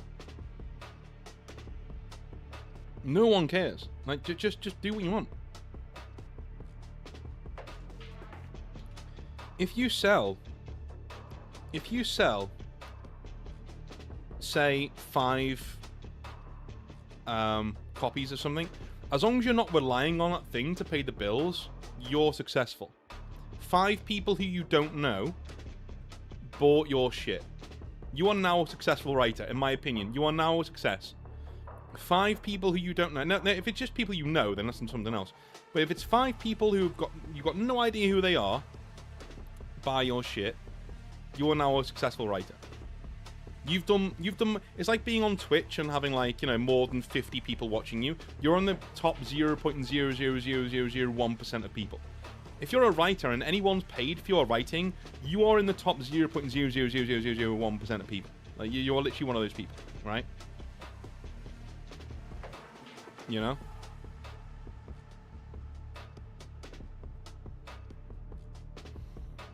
Yeah, male feminists, hell, even female ones, giving the creeps. Equal rights is basically standard these days, so what exactly are they fighting for? Exactly. Exactly. Like for me, it's you know, an excuse to be mean-spirited.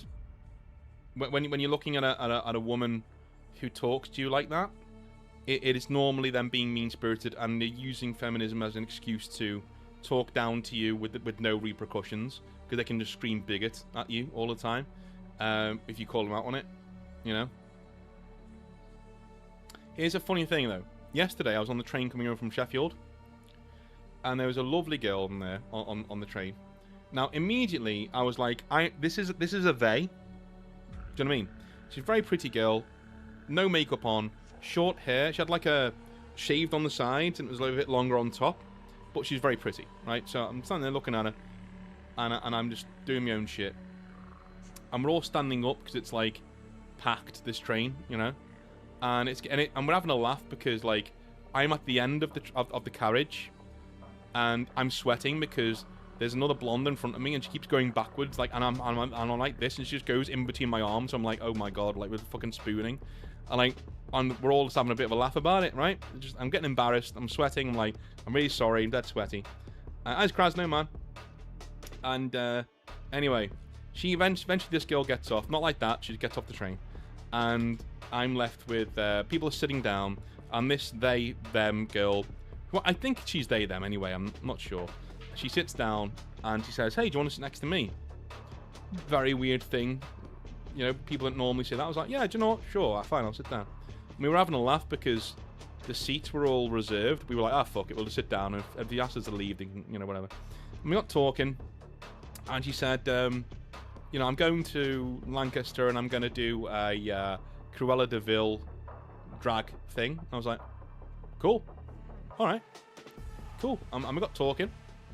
And we talked about like drag for a bit, and I was like, yeah, we saw some drag people in Sheffield last night, and my mate was going to go over because he thought one of them was really fit, and I was like, yeah, they're probably not your type. And she went, well, maybe they were, and I was like, yeah, obviously she's, you know, very left inclined, and I went, yeah, well, you never know, I probably should just let him do it, you know, that kind of thing. And anyway, she got off the train. And I was just thinking, you know, what a lovely person. And it just doesn't happen usually. You don't get, you know, like it's a nice interaction, you know. That was it. That was the story. It was just very strange. I can't really describe it. It was, like she didn't let her they-themness, like, infect the conversation, apart from that one bit. But even that bit was like, I instigated that bit, and, you know, I brought her up first, and she was just sound, you know. And I was like, yeah, people should be like this. They should be like this, you know. Unfortunately, people aren't usually.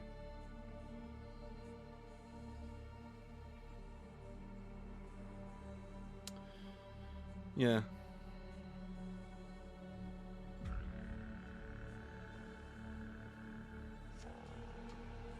Give myself away for free and knowing people cherish it means the world to me. Yeah, man.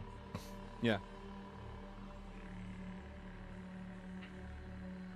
When I downsized, I got rid of all my art and I made to my caregiver ladies because they couldn't stop talking about it. Glad to know it's on a wall somewhere. Good, man. Excellent. Excellent.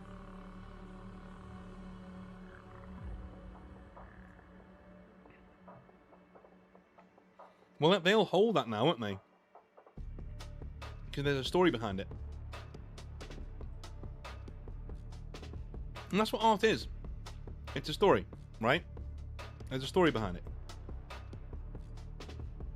That's where we're supposed to be with this shit, right? You make stuff that you like, and It's like a snapshot of where you were in life. It's like when I have really bad time, I don't get artists, right?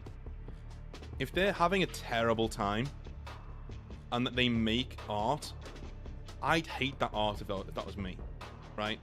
But I suppose writing's different to like painting and stuff, but if I'm writing something and I'm really depressed or having a really bad time, I won't write.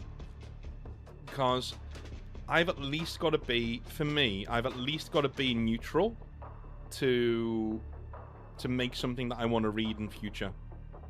You know, I wouldn't want to read a book or a game or whatever that I wrote, that I've written, sorry, in a bad time in my life, because all it'll do is dredge up those old memories, right? And some people are way more durable with that sort of shit, and some people aren't. And I'm one of the people who isn't. You know, I equate times in my life to things that I've written, and if it sucks and I hate it, I'll be like, okay, I don't want to read this, you know, and so I won't write. I've at least got to be on a net zero, you know, in terms of mood to write. For me, I do my best shit when I'm happy. If I'm really happy, like, some of the best shit I've ever written is like before I've gone on a night out with friends, right?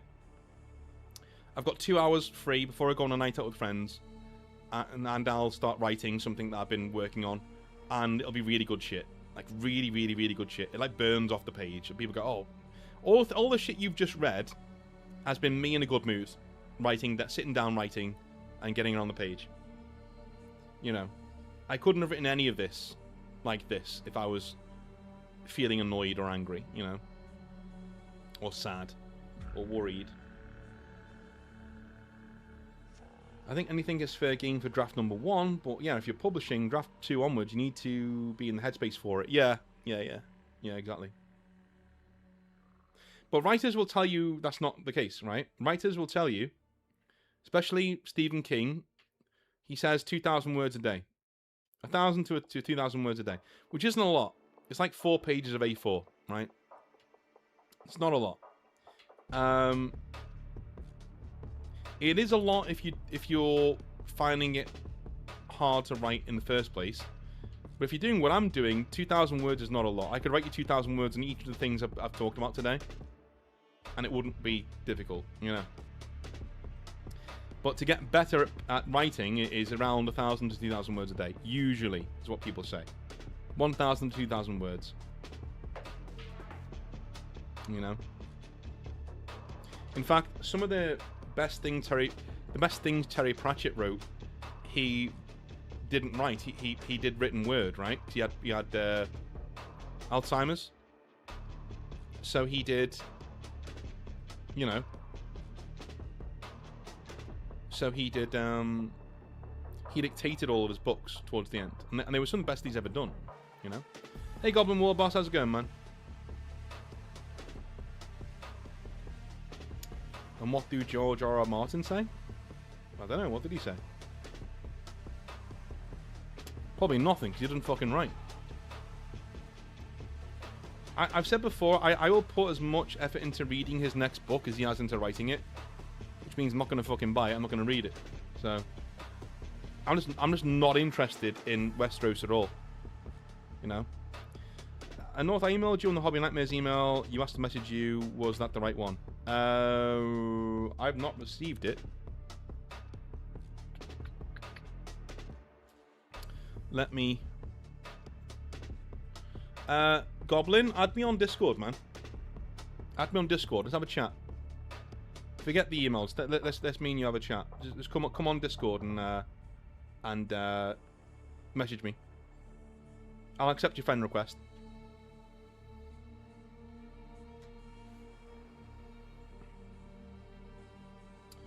Harbinger said, "What I need to do is take a break between writing in real life and something light. Otherwise, I myself become overwhelmed, dwelling in negativity or past loss." Dude, yeah. That's one of the hardest things is to realize when you're starting to spiral like that, you know, and putting the brakes on and saying, hey, whoa, you know, that kind of thing. weirdly, military dudes are quite good at it because they've got quite regimented minds. So if you're able to logically explain to a military man why something works, why something doesn't, they will go, oh, okay. And they're able to tell their minds to shut the fuck up and stop, you know. But, like, it's not easy. It's not easy. I find it very hard. I have been able to do it once or twice when I've been on a bus or something, and I can feel my mind going somewhere I don't want it to go. And for no reason, I've just said no, stop, and it has. My mind's gone, okay, because my mind works for me, not the other way around. Do you know what I mean? My mind works for me. Sometimes it goes AWOL and does things I don't want it to do. But even then, after you've finished, you know, being a downer on yourself and getting really upset, you got to realize what your brain's just done. You know, it's your brain's very stupid. And that sounds weird, but it is. Human brain's very, very stupid. For such an advanced piece of biological engineering, it's very, very stupid. It fools itself into things all the time. You know. Yes, we are taught compartmentalization to a fault. Yeah. Goblin says, have you ever considered having a live call kind of a stream? Oh, I do remember this. I'm so sorry. I do remember this. I think I read that email and I was in a cafe and I said, right, I'll email him when I get home because I don't want to like, it's going to be quite a long email and I don't want to do that in a cafe. And then I got home and forgot. I'm really sorry, man. Speaking to people live, giving instant feedback on the Hobby Nightmares, or giving life advice. Yes, I would. Absolutely. I would like to do that. It would be probably over Discord, and it would be very, very cool. I would very much like to do that. Yeah. That would be cool. That would be great.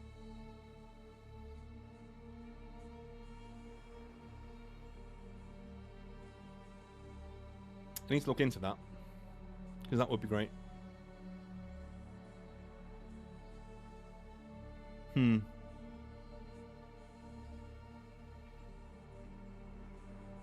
Patchett is a brilliant bridge from little kids' books to high fantasy and sci-fi. I don't really go back to it now, but as a teenage nerd, it smokes things like Harry Potter. It's got to be said. Yeah, I think it does too. I want Patrick Rothfuss to pull his finger out and release the third book. I've been waiting 15 years, and the first two books are among the best fantasy I've ever read. Nice. Nice. Writing my military history brings back a lot of recessed memories, but I will not leave anything out because I'm hoping it diverts my son from ever considering it, even though I love my time in it. Fair enough, man. Yeah. Yeah. But you could just write him a note saying, don't. But I get what you mean, yeah. Stories are a lot more visceral than doing that. Cruiser says, live calls are kind of risky, especially when all the left-wing weirdos sending threats and such. They can and will go on a live stream and scream slurs and such just to get a channel into trouble. Okay. In a weird way, YouTube's actually been really shit hot at recognizing stuff. So I've just had a problem with Patreon the other day. Like, somebody was like harassing me and stuff, and I went to Patreon and I said, look, I'm not happy with this. I've got all this evidence this person's been harassing me on the different usernames. You can see it's the same person. You know, I know you can't do anything about it, but I want it on record that this person's been doing this to me because they've threatened to, like, go to Patreon and try and get me taken off of Patreon or whatever, right? And they basically came back and said, yeah, okay, we've taken all this into account, and we can actually ban like certain IP addresses and stuff. So if we can get a hold of that, you know, whenever from this person's username or whatever, then we can actually ban them. But any sort of this cadence whatsoever, just send it to us, or even ban them yourself. We put it on record that this person's been harassing you. So any any complaint that comes at us with even the same cadence of speech will be immediately just disregarded from our system. It won't even pick it up. And if it does pick it up, we'll come to you first and say, hey, is this what the, you know. So they've been really good going back and forth.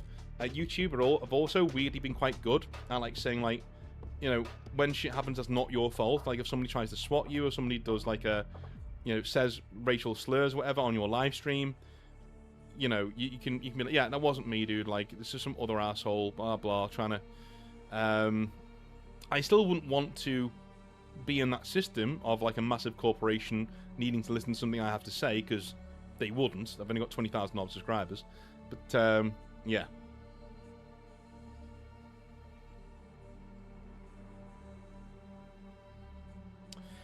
There would be ways to get around it, though. I think there would be ways to get around it. You know?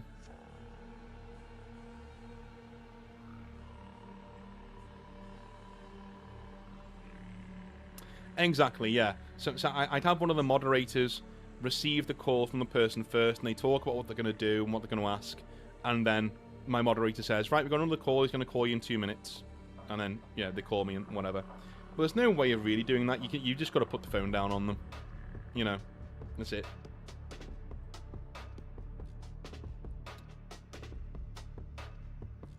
Northam will curse you. Read the Name of the Wind. I have read Name of the Wind. I have read Name of the Wind. Name of the Wind. It was okay. You're gonna hate me for this, but it was okay. It was all right. I found the main character to be like the coolest guy ever, man, and you know, I was like, okay, all right, okay. So, yeah, this is obviously Patrick, isn't it? This is you, Patrick, isn't it? You're this dude. Yes. There's a reason why when Patrick Rothfuss plays D&D games instead of writing, all of his characters look like Kavoth. They look just like him. They're the same guy, right? It's him. It's him. And I couldn't take it seriously. I finished the book and I was like, that was a really well-written book. But it's also like, you know, it's a book full of this guy just wanking himself off about how clever he is. And I was like, you know.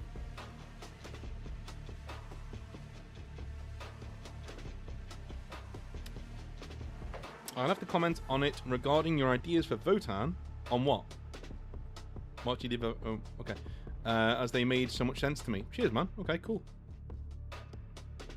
Was that the... Oh, Grimdark Therapy. I forgot you. Yeah, I didn't see your original one. Well, thanks. Thanks, General Wilhelm. Thank you, man. I had no idea they're starting to recognise his behaviour. It's good. It's a very good thing that they do. Well, I think Patreon like money, and weirdo lefties cost them money. Simple, right? Because they will complain about stuff, get stuff taken down, and then the original person goes, you know what? I'll go somewhere else. Fuck 'em. I'll go somewhere else. You know? Because if you're going to, like, secede to pressure like that, now they actually look into it. Now they're going, okay, what is this really? They don't just ban you without looking at what you're doing. That they look at you and go, okay, what is this really? What's going on? Okay. Right, you know, this isn't... There's no case to answer here. Fuck that. You know, that kind of thing. I'll be a call screen. I'm far too grumpy a human to let nonsense slip through. I have an interrogation. I also have interrogation experience. Nice, man. Nice. Harbinger, I think, like, we won't get any calls if you were the screener. You'd work too well as a screener. I don't want all calls buffered away because they know they're going to get, like, a very gruff ex-military man asking them questions. You know?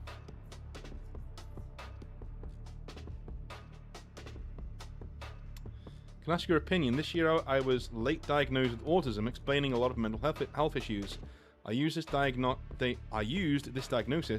to go out and better myself. Okay. What did you want my opinion on? Was that it? Let me know, Dippy. Was that it? I do have an opinion, but it's not a bad one. So, yeah. Ivy says, yeah, I guess there's a bit of that. Yeah, there is. I had a late night gaming podcast where I would let people come in to discuss gaming, etc. One guy joined and he seemed fine. Asked if he was ready to go and gave the thumbs up. You got to finish that story, man. Sorry. Jinna Gaming, are you gonna have to? I'm gonna ban you if you don't finish that story off. Because I'm real upset you didn't finish it. I'm not really gonna ban you, but you know what I mean. I'm gonna be very upset if you don't finish the story. I'm currently back painting my armies. I'm trying to lose weight and getting fit and setting myself life goals. Good. Well, dude, that's phenomenal. That's phenomenal. Do you know what it is? Do you remember last week when I talked about my stepdad having blood cancer, right? And you know, it kind of fucked me up for like a day or two. I was like, you know, I wasn't like crying or anything, but it just hit me right in the balls, and made me realize, you know, again how fragile life is and how much you got to just live it. And do you know what he said though? Right? He said he was weirdly relieved because all of the misery his body's put him through now has an explanation. He's been so run down and sore and miserable, and now there is a reason, it's treatable, and they're going to sort it out, right? Again, it might kill him in the end, but you know, he's at least going to have 5 to 10 years where his life returns to somewhat normality, you know, something like that. You know what I mean? Something like that is going to happen for him, right? Touch wood, you know. And now he's relieved because now he's not sitting there in the dark going, "What's wrong with me?" He knows what's wrong with him, and as soon as you've got that knowledge, the end has begun, right? I don't mean the end as in you're going to die. I mean the end has begun as in the end of this process where you're not feeling in pain anymore. The cancer may still be there, but you're not in agony every day. Is in sight. It's there, right? I can see it. Same thing goes for you and autism, right? There'll be all these things that went on during your life, and you're like, why the fuck is that happening? Why is that happening? Why am I doing this? Then all of a sudden, you've got that diagnosis, things have made sense, and that is why there's been a fire lit under your ass to do all these things, because now you're like, okay, now I know that what this is, now I know that it's there, right? And I've got an explanation, I can move forwards. Men like you and me can't really function with uncertainty. I can't handle it. I cannot handle uncertainty. If you tell me what's going on, I can compartmentalize it and work around it and get my head around it and fight it, right? If I don't know what's going on, and it could be anything, I can't fucking function. Some people are the other way around. Some people will avoid the answers because they're like, you know, what if? I will run straight into that answer and be like, tell me what's going on, please, so I can start to fix this, or at least get some semblance of my life back, you know, that kind of thing. Touch wood that never happens, but like, you know. Off-topic question: is there any hope for Mass Effect or Dragon Age? No, because the people who made them Mass Effect and Dragon Age are no longer working on Mass Effect and Dragon Age. They're elsewhere. And BioWare is a company of activist retards. So, I wish I had more to say for you, but that's pretty much it. If you get bored... Oh, yeah, sorry, there's somebody else. This too shall pass. Yes. Shrikies, yeah. Or Shrikias, yeah.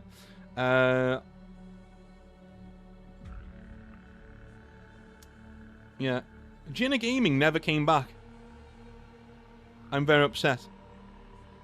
I saw a grown man howling, crying at work. Turns out he found out his dad died in Italy in a motorcycle accident. He had recently delayed his trip to go back home to visit. Oh man, shit. It's horrible. Being out and about, bettering yourself, and being present in the world is so important. I did the whole antisocial social anxiety, being shy thing for years, and pushing yourself is where it's at. It is, man. It is. Absolutely. It is. Hey, I got diagnosed with ADHD and started dieting too. Lost 8 kilograms in almost 2 weeks. Man, the male body's such a fucking superpower, isn't it? You know? You want to lose weight? Go for a walk. Go for a walk. Jenna, another one. Add me on Discord. maybe it's filtering it out, yeah. Yeah. If it's quite spicy.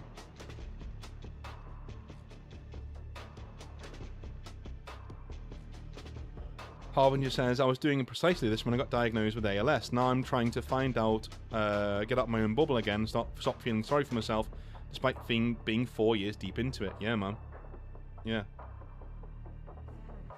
You've also got to, like, give yourself a break when it comes to... Because you're going to be thinking, well, I wish I'd made more of those 4 years when my body was better, because then I could have done things and blah, blah, blah, blah. That's impossible. That's impossible. Getting news like that is not something you can just shrug off and just carry on with your day. It's not, you know. And I would say the amount of time you've taken to, like, not get over it, but to start being functional again as a human being is extremely short. You've just gone crazy and just so I think you're doing very, very, very well regardless of what's going on. Goblin says, what's your take on 40k Total War? I know you think Dawn of War is a better fit, as that most represents the tabletop skirmishes, but All Out War, such as Armageddon, will be well represented. It is, man. It just looks miserable. It just looks like a miserable game. Everything's brown and dour and stupid and, you know, tactical, modern war, Battlefield 59, whatever. You know what I mean? Like, it just doesn't look as good. You know? Dawn of War gets it. It gets the colour. It gets the vibrancy of Total War. You know? Not Total War, of 40k. You know, John Blanche art is meant to be a starting point for your imagination to fill in all the blanks. You know? It's not meant to be literally the setting. He said that himself, right? What Total War is trying to do is make that art literally the setting, and that's not what it is. It just looks like sludge. And by the way, that artwork is supposed to be a freeze frame. It's not supposed to move. Do you know what I mean? Like, it looks terrible if it moves. Whereas, you know, that's what this is, you know? It just looks a bit, meh. Modern War looks awful. The anti-drone nets on tanks. What a turn off. Only a war gamer would say something like that. Like, dude, I'm not buying that. It looks like shit. Bring on... Just get thicker armor, man. Just get thicker armor. Fuck the drones.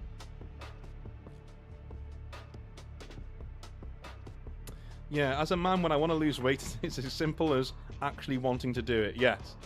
Yes, go for a walk and stop eating shite. Oh, look, you've lost 3 stone.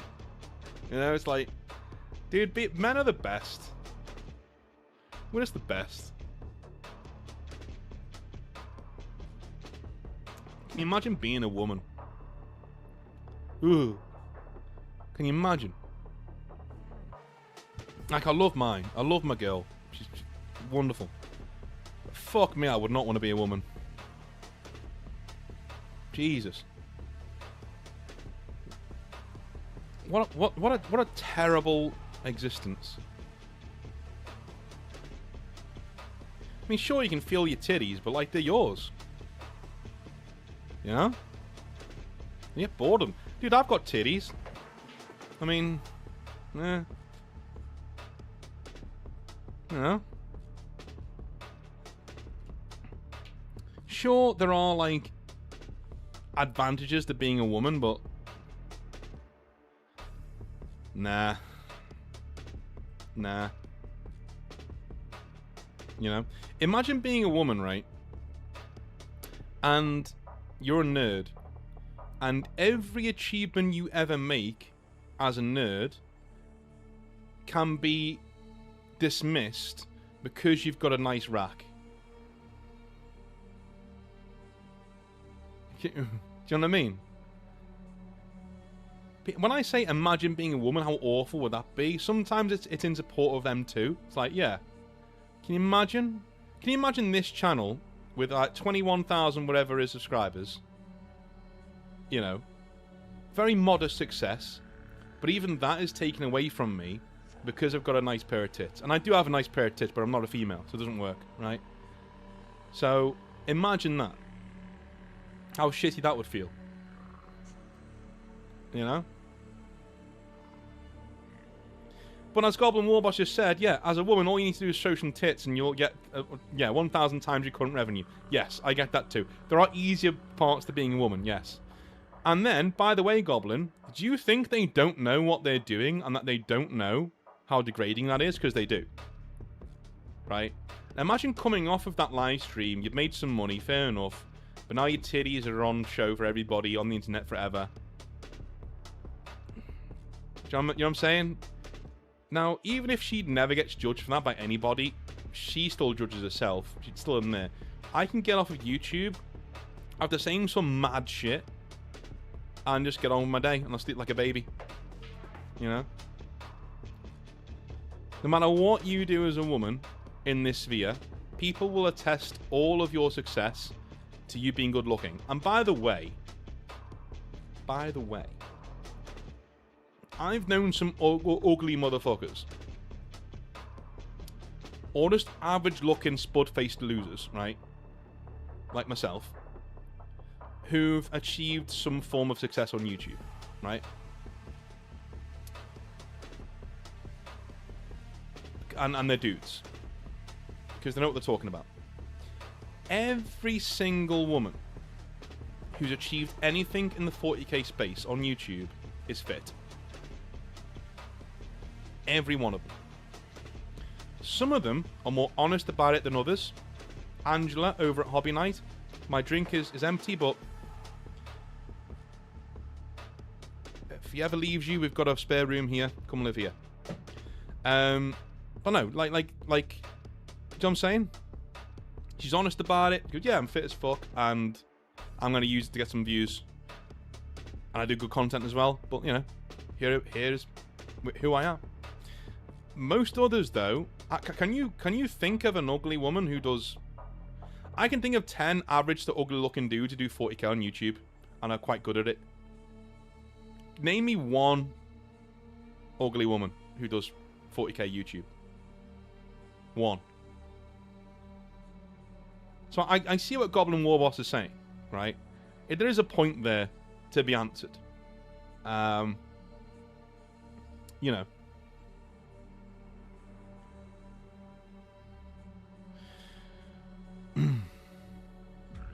We play life in hard mode, but we like Discourse isn't a woman. sorry. You did that. You did that on purpose. You did that on purpose. Motherfucker. Ford, you did that on purpose. You caught me. You caught me.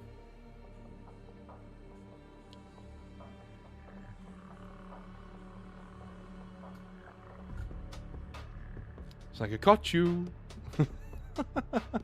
I caught you. Yeah, pretty certain Discourse was either is not or was not always a woman. Yes. Pretty certain. I'm like 90% certain.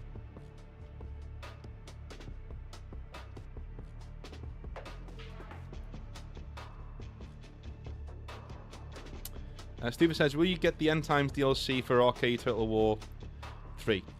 I will get Boris Todbringer, yes. But not all of them, no. You know. I love Nagash, but I don't want to play as him. You know.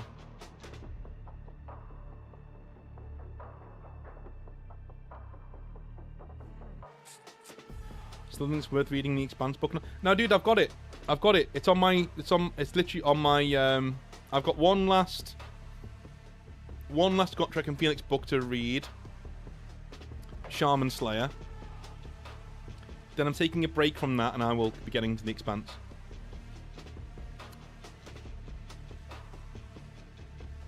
I thought she just drew short straws type of thing.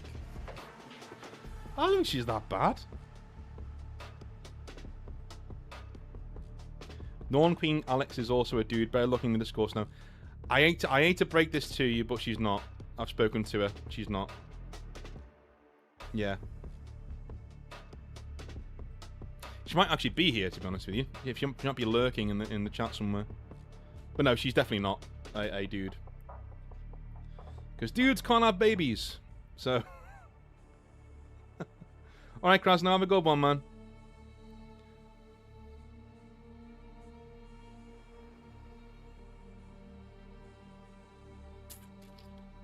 What's your favorite Commissar model?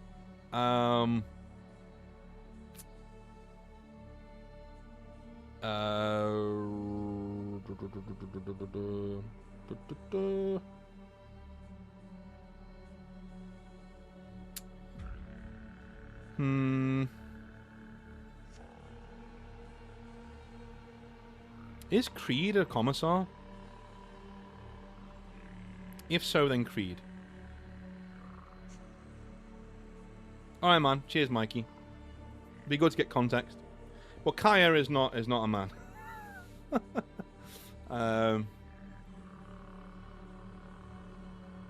I bet she wishes she was sometimes, but no, she's not a man.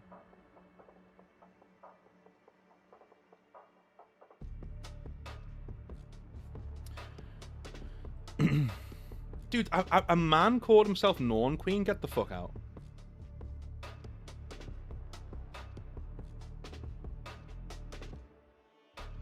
What's wrong with these people?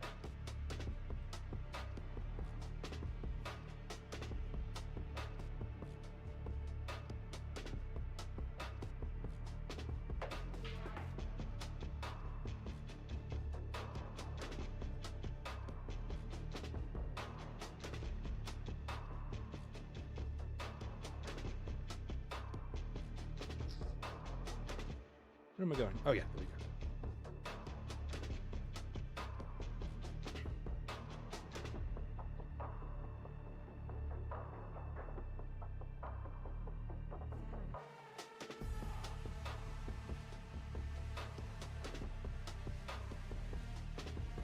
Right.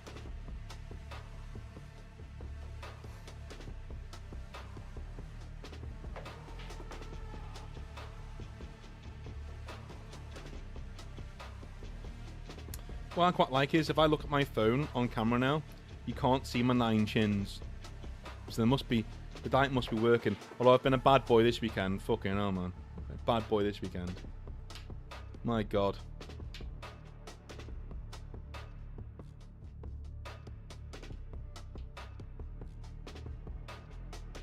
Norn Queen Alexis. Let me have a look at this. Let me have a look at this. You got me thinking now.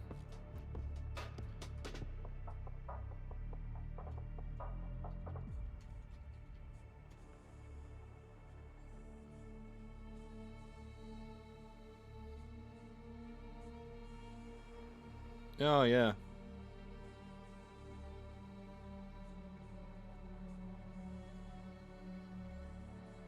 We should not look that bad. Good for her, man. Good for her.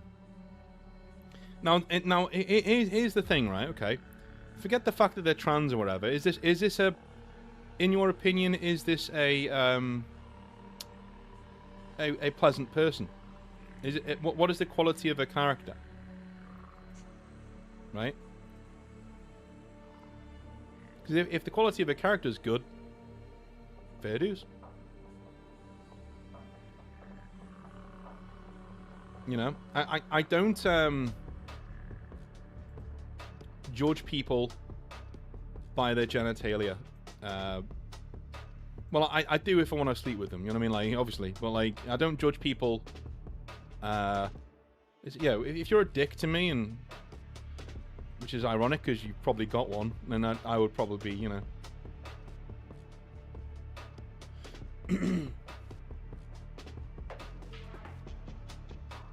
Alexis, and I do believe you are correct on that. Okay, cool. North, you're looking good. Cheers, man. Cheers, Fud. I'm thinking of buying a hobby shop and having an amazing coffee shop as part of it. Think it would work? Do nerds spend money?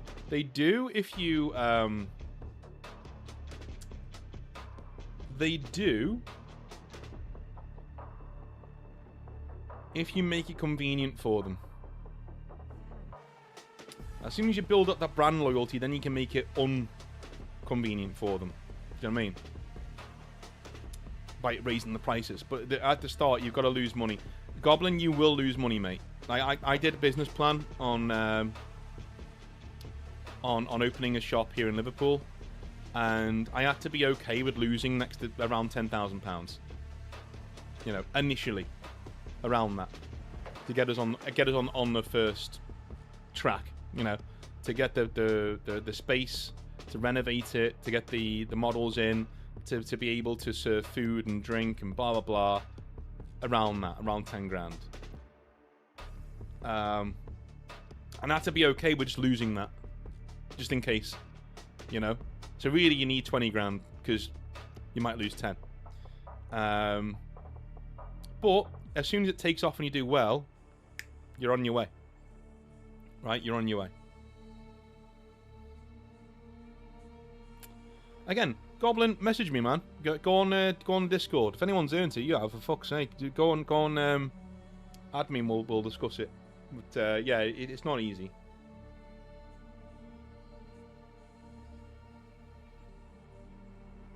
So Ivy says, bro, Alexis put a post about it because people kept asking, saying they don't like to talk about the part of their life. Fair enough. I mean, that's fine. I mean, I don't, you know, the parts of my life that I don't talk about, you know. Was that the Norn Queen that tried to create drama with Arch? Who hasn't? Well, me. But, like, you know, who else hasn't? General Wilhelm, 100% good idea, Goblin, but okay. On the better side of the trans, not an extremist, and she knows her law. Okay. Okay, well, that's alright. I like that. Sounds like a pretty cool idea. Alcohol in Warhammer could be risky. Yeah, but you can charge a premium for alcohol as well.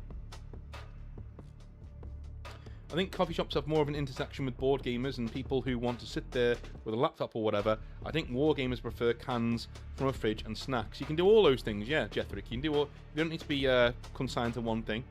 If I was going to have a place, I'd have a drinking area where you can actually, you know, be like Bugbins, have a drinking area over there. You know, you got coffee and stuff. Go sit down, coffee corner with all your board games, and you got like cans and drinks and crisps and all that sort of stuff for wherever you are playing war games and stuff. I wouldn't have finger food, actually. Get rid of the crisps. I wouldn't have finger food anywhere near the wargaming section. It would be things like Mars bars, Twix bars, energy bars, things that don't make your hands greasy. You know, that's how you can tell your place is run by a wargamer, an actual wargamer, is if you literally, you know, your wargaming section has no greasy food anywhere near it that can go on your fingers.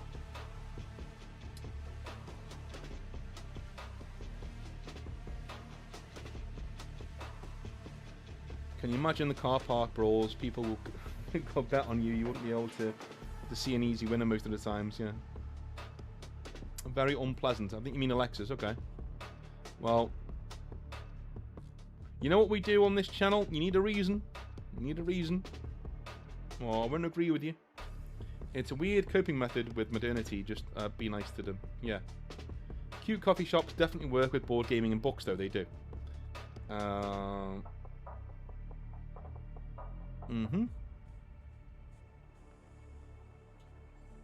Mental illness is always unpleasant.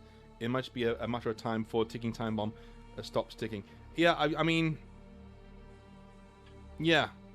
Yeah, it depends on the person. Depends on the person. I've said this many times, like, if you know any trans people, like, real trans people are very, very, very, very, very rare.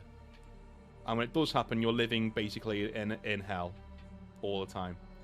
And you're a very nice person because you're determined to not put anyone through any of the shit you're going through, generally. So, yeah, but there are many people out there who are mentally ill and use being trans, quote unquote, as a smokescreen for their many issues, which isn't right. But they are mentally ill, so, you know, what are you going to do? The profit would come from the cafe, not the hobby part. Okay. More serious note about coffee shop sounds amazing, especially if you sell pastries. Yeah. One of the most famous coffee shops in Denver was exactly that. It was like Paris on the rocks or something in Denver. Nice. Hey North, I just entered miniatures games out of board game hobby on hard mode. I decided to bring Blackout into my local community because it's the only gameplay I dig. Are you familiar with that game? I am not. I am not. But I will endeavour to learn about it, though, if you explain what it is. Our friendly local game store had booze, and it's not been a problem. No, it's not. Yeah. Nerds don't drink a lot, in general, I've noticed. Or at least they can't drink a lot. A lot of them are nerds, so they're allergic to alcohol as well. So, you know, there's that.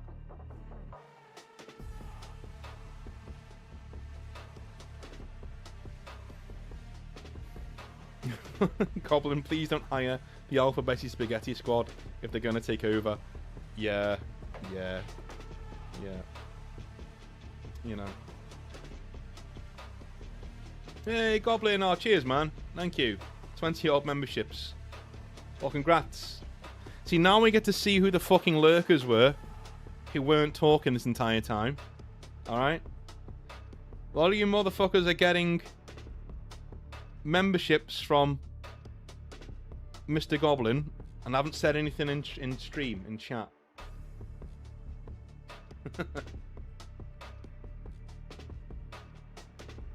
Well, a few of you have.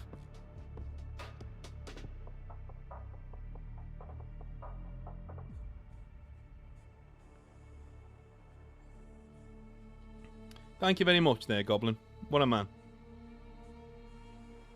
And definitely add me, like I asked before. Oh, you have done. I think you have done. Nice. Nice. I know, it's Harbinger. How's it going, man? Yeah. Cool. But yeah, like, I just want to get back onto that thing before where I was saying about ladies being in the hobby. And it is difficult, man. Like, it is difficult. Because, yeah, I think somebody said before, I think it was Goblin said before, like, they get a lot of advantages. That's true. But, like, I don't think it's worth it. I don't think it's worth being able to... Right. Let's swap it round, okay? Let's say that if I show revealing pictures of myself, I know, horror of horrors, that I could make a lot of money, right, in 40k. Let's say Games Workshop community are really after Nord's ass or whatever, and they all want to see it. And okay, well, you want to see it, it's like £500 a month each, and blah, blah, blah, blah, blah. Okay. Now, I've made some money there. Maybe £1,000, maybe two, right? I'm going somewhere with this, promise. Now, let's say I then have an opinion on 40k, right? And I've got lots of subscribers who always talk about how nice my ass is. But I've got an opinion on 40k, and it's a good opinion. It's well thought out. I've done my research, right? I've got links to what I've been reading about. And about 2% of the people in my chat are talking about what I'm talking about. I'm going, yeah, that's cool. 50% are saying, but where's your ass? And the rest of them are saying, the only reason anybody's even watching you is because you get your ass out. That would kind of suck. Right? So, like, there are two sides to all of these things. Now, here's this shitty thing, though. Right? The really shitty thing. The really shitty thing is... Imagine you're a woman who doesn't do any of that shit. Get the tits out, whatever, you know. And you're good looking. Or even not good looking, right? Still, every man around you just assumes you have it easy and assumes you only have friends in this hobby because everybody around you wants to fuck you. And here's the worst bit, the very worst bit. There's some truth to that as well. Imagine being that person. How much would that suck? How much would that suck? It's like having a lot of money and never being sure that your friends are actually your friends. Because they might just want money from you, right? That's the equivalent if you're a guy, right? You got loads of money and you're not sure your friends are really your friends because they might just want a handout. Well, if you're a really attractive woman, you probably are not sure whether your male friends are your male friends. You might just want to sleep with you. You might be looking for an in, you know? And all the guys who don't want to sleep with you probably are thinking that you've only got friends and you've only got what you have in the hobby because you've got a nice pair of tits. You know what I'm saying?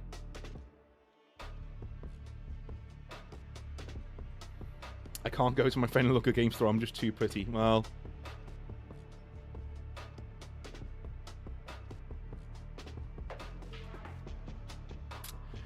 The stereotype of nerds being giving attractive women and normie-looking guys the exam, name 5 obscure deep cuts or you're not a real fan, is such a thing too.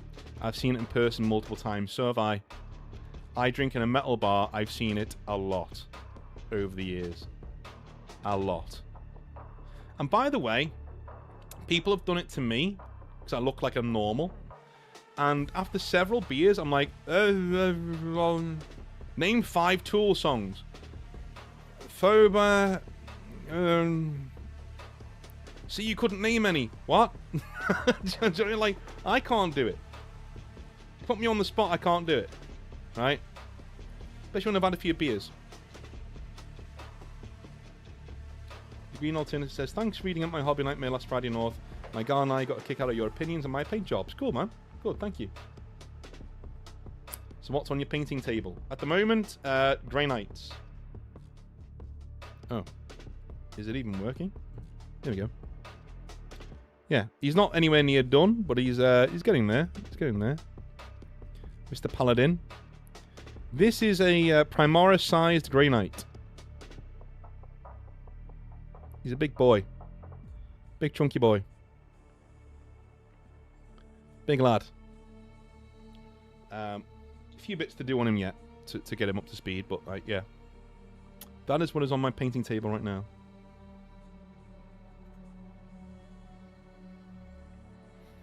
Kushal says, that probably goes for most things whenever there is an interaction between a woman and a male group or group of male. Yeah, probably. Happens in metal with women as well. Name 10 obscure black metal bands, while the unkempt looking dudes never get this. Yes. And they probably always think, why aren't I getting laid either? List 5 obscure Space Wolf facts. Very cool, North. Cheers. Yeah.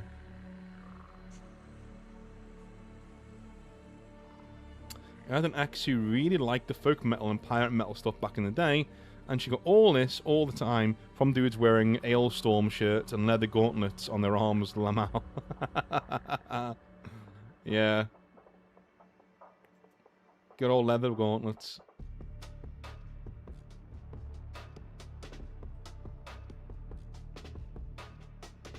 Dude, there's one thing I can't stand.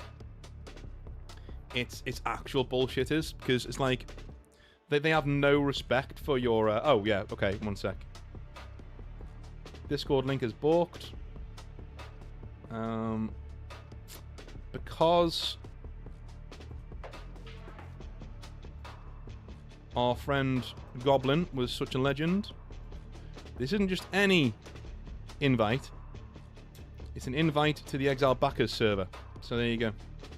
Because most of you watching this are now members. Thanks to Goblin Gaming. So you got him to thank.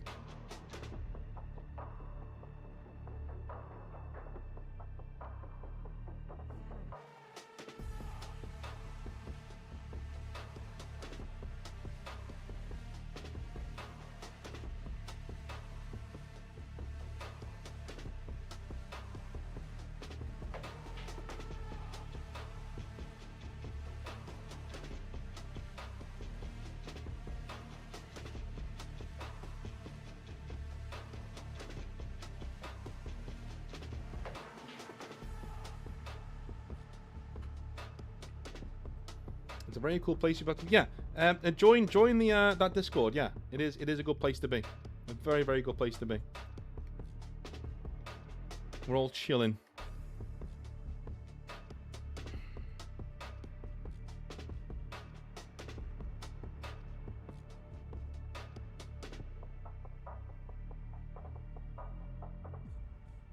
All right, I'm gonna head out. Goblin, message me, man. We'll talk. Opening a store, because I really want to have a story like that with the channel where we have like a store being opened. It's like, oh, you know, that kind of thing. Maybe we can work some sort of sponsorship going. I don't know. It'd be pretty cool, wouldn't it? If I got if I put a brand, put my logo over there, go on the menu or something. Anyway, right. I will see you guys later on. Have a wonderful rest of your day. All right. I'm gonna make these a weekly thing if I'm not doing Cyberpunk. I'm not sure whether I am or not next weekend. I think I might be, but I don't know. Alright. I will see you all later, okay? Make sure you are staying safe. I will see you tomorrow for some more Hobby Nightmares. And have a wonderful rest of your day, alright? See you soon. Bye now.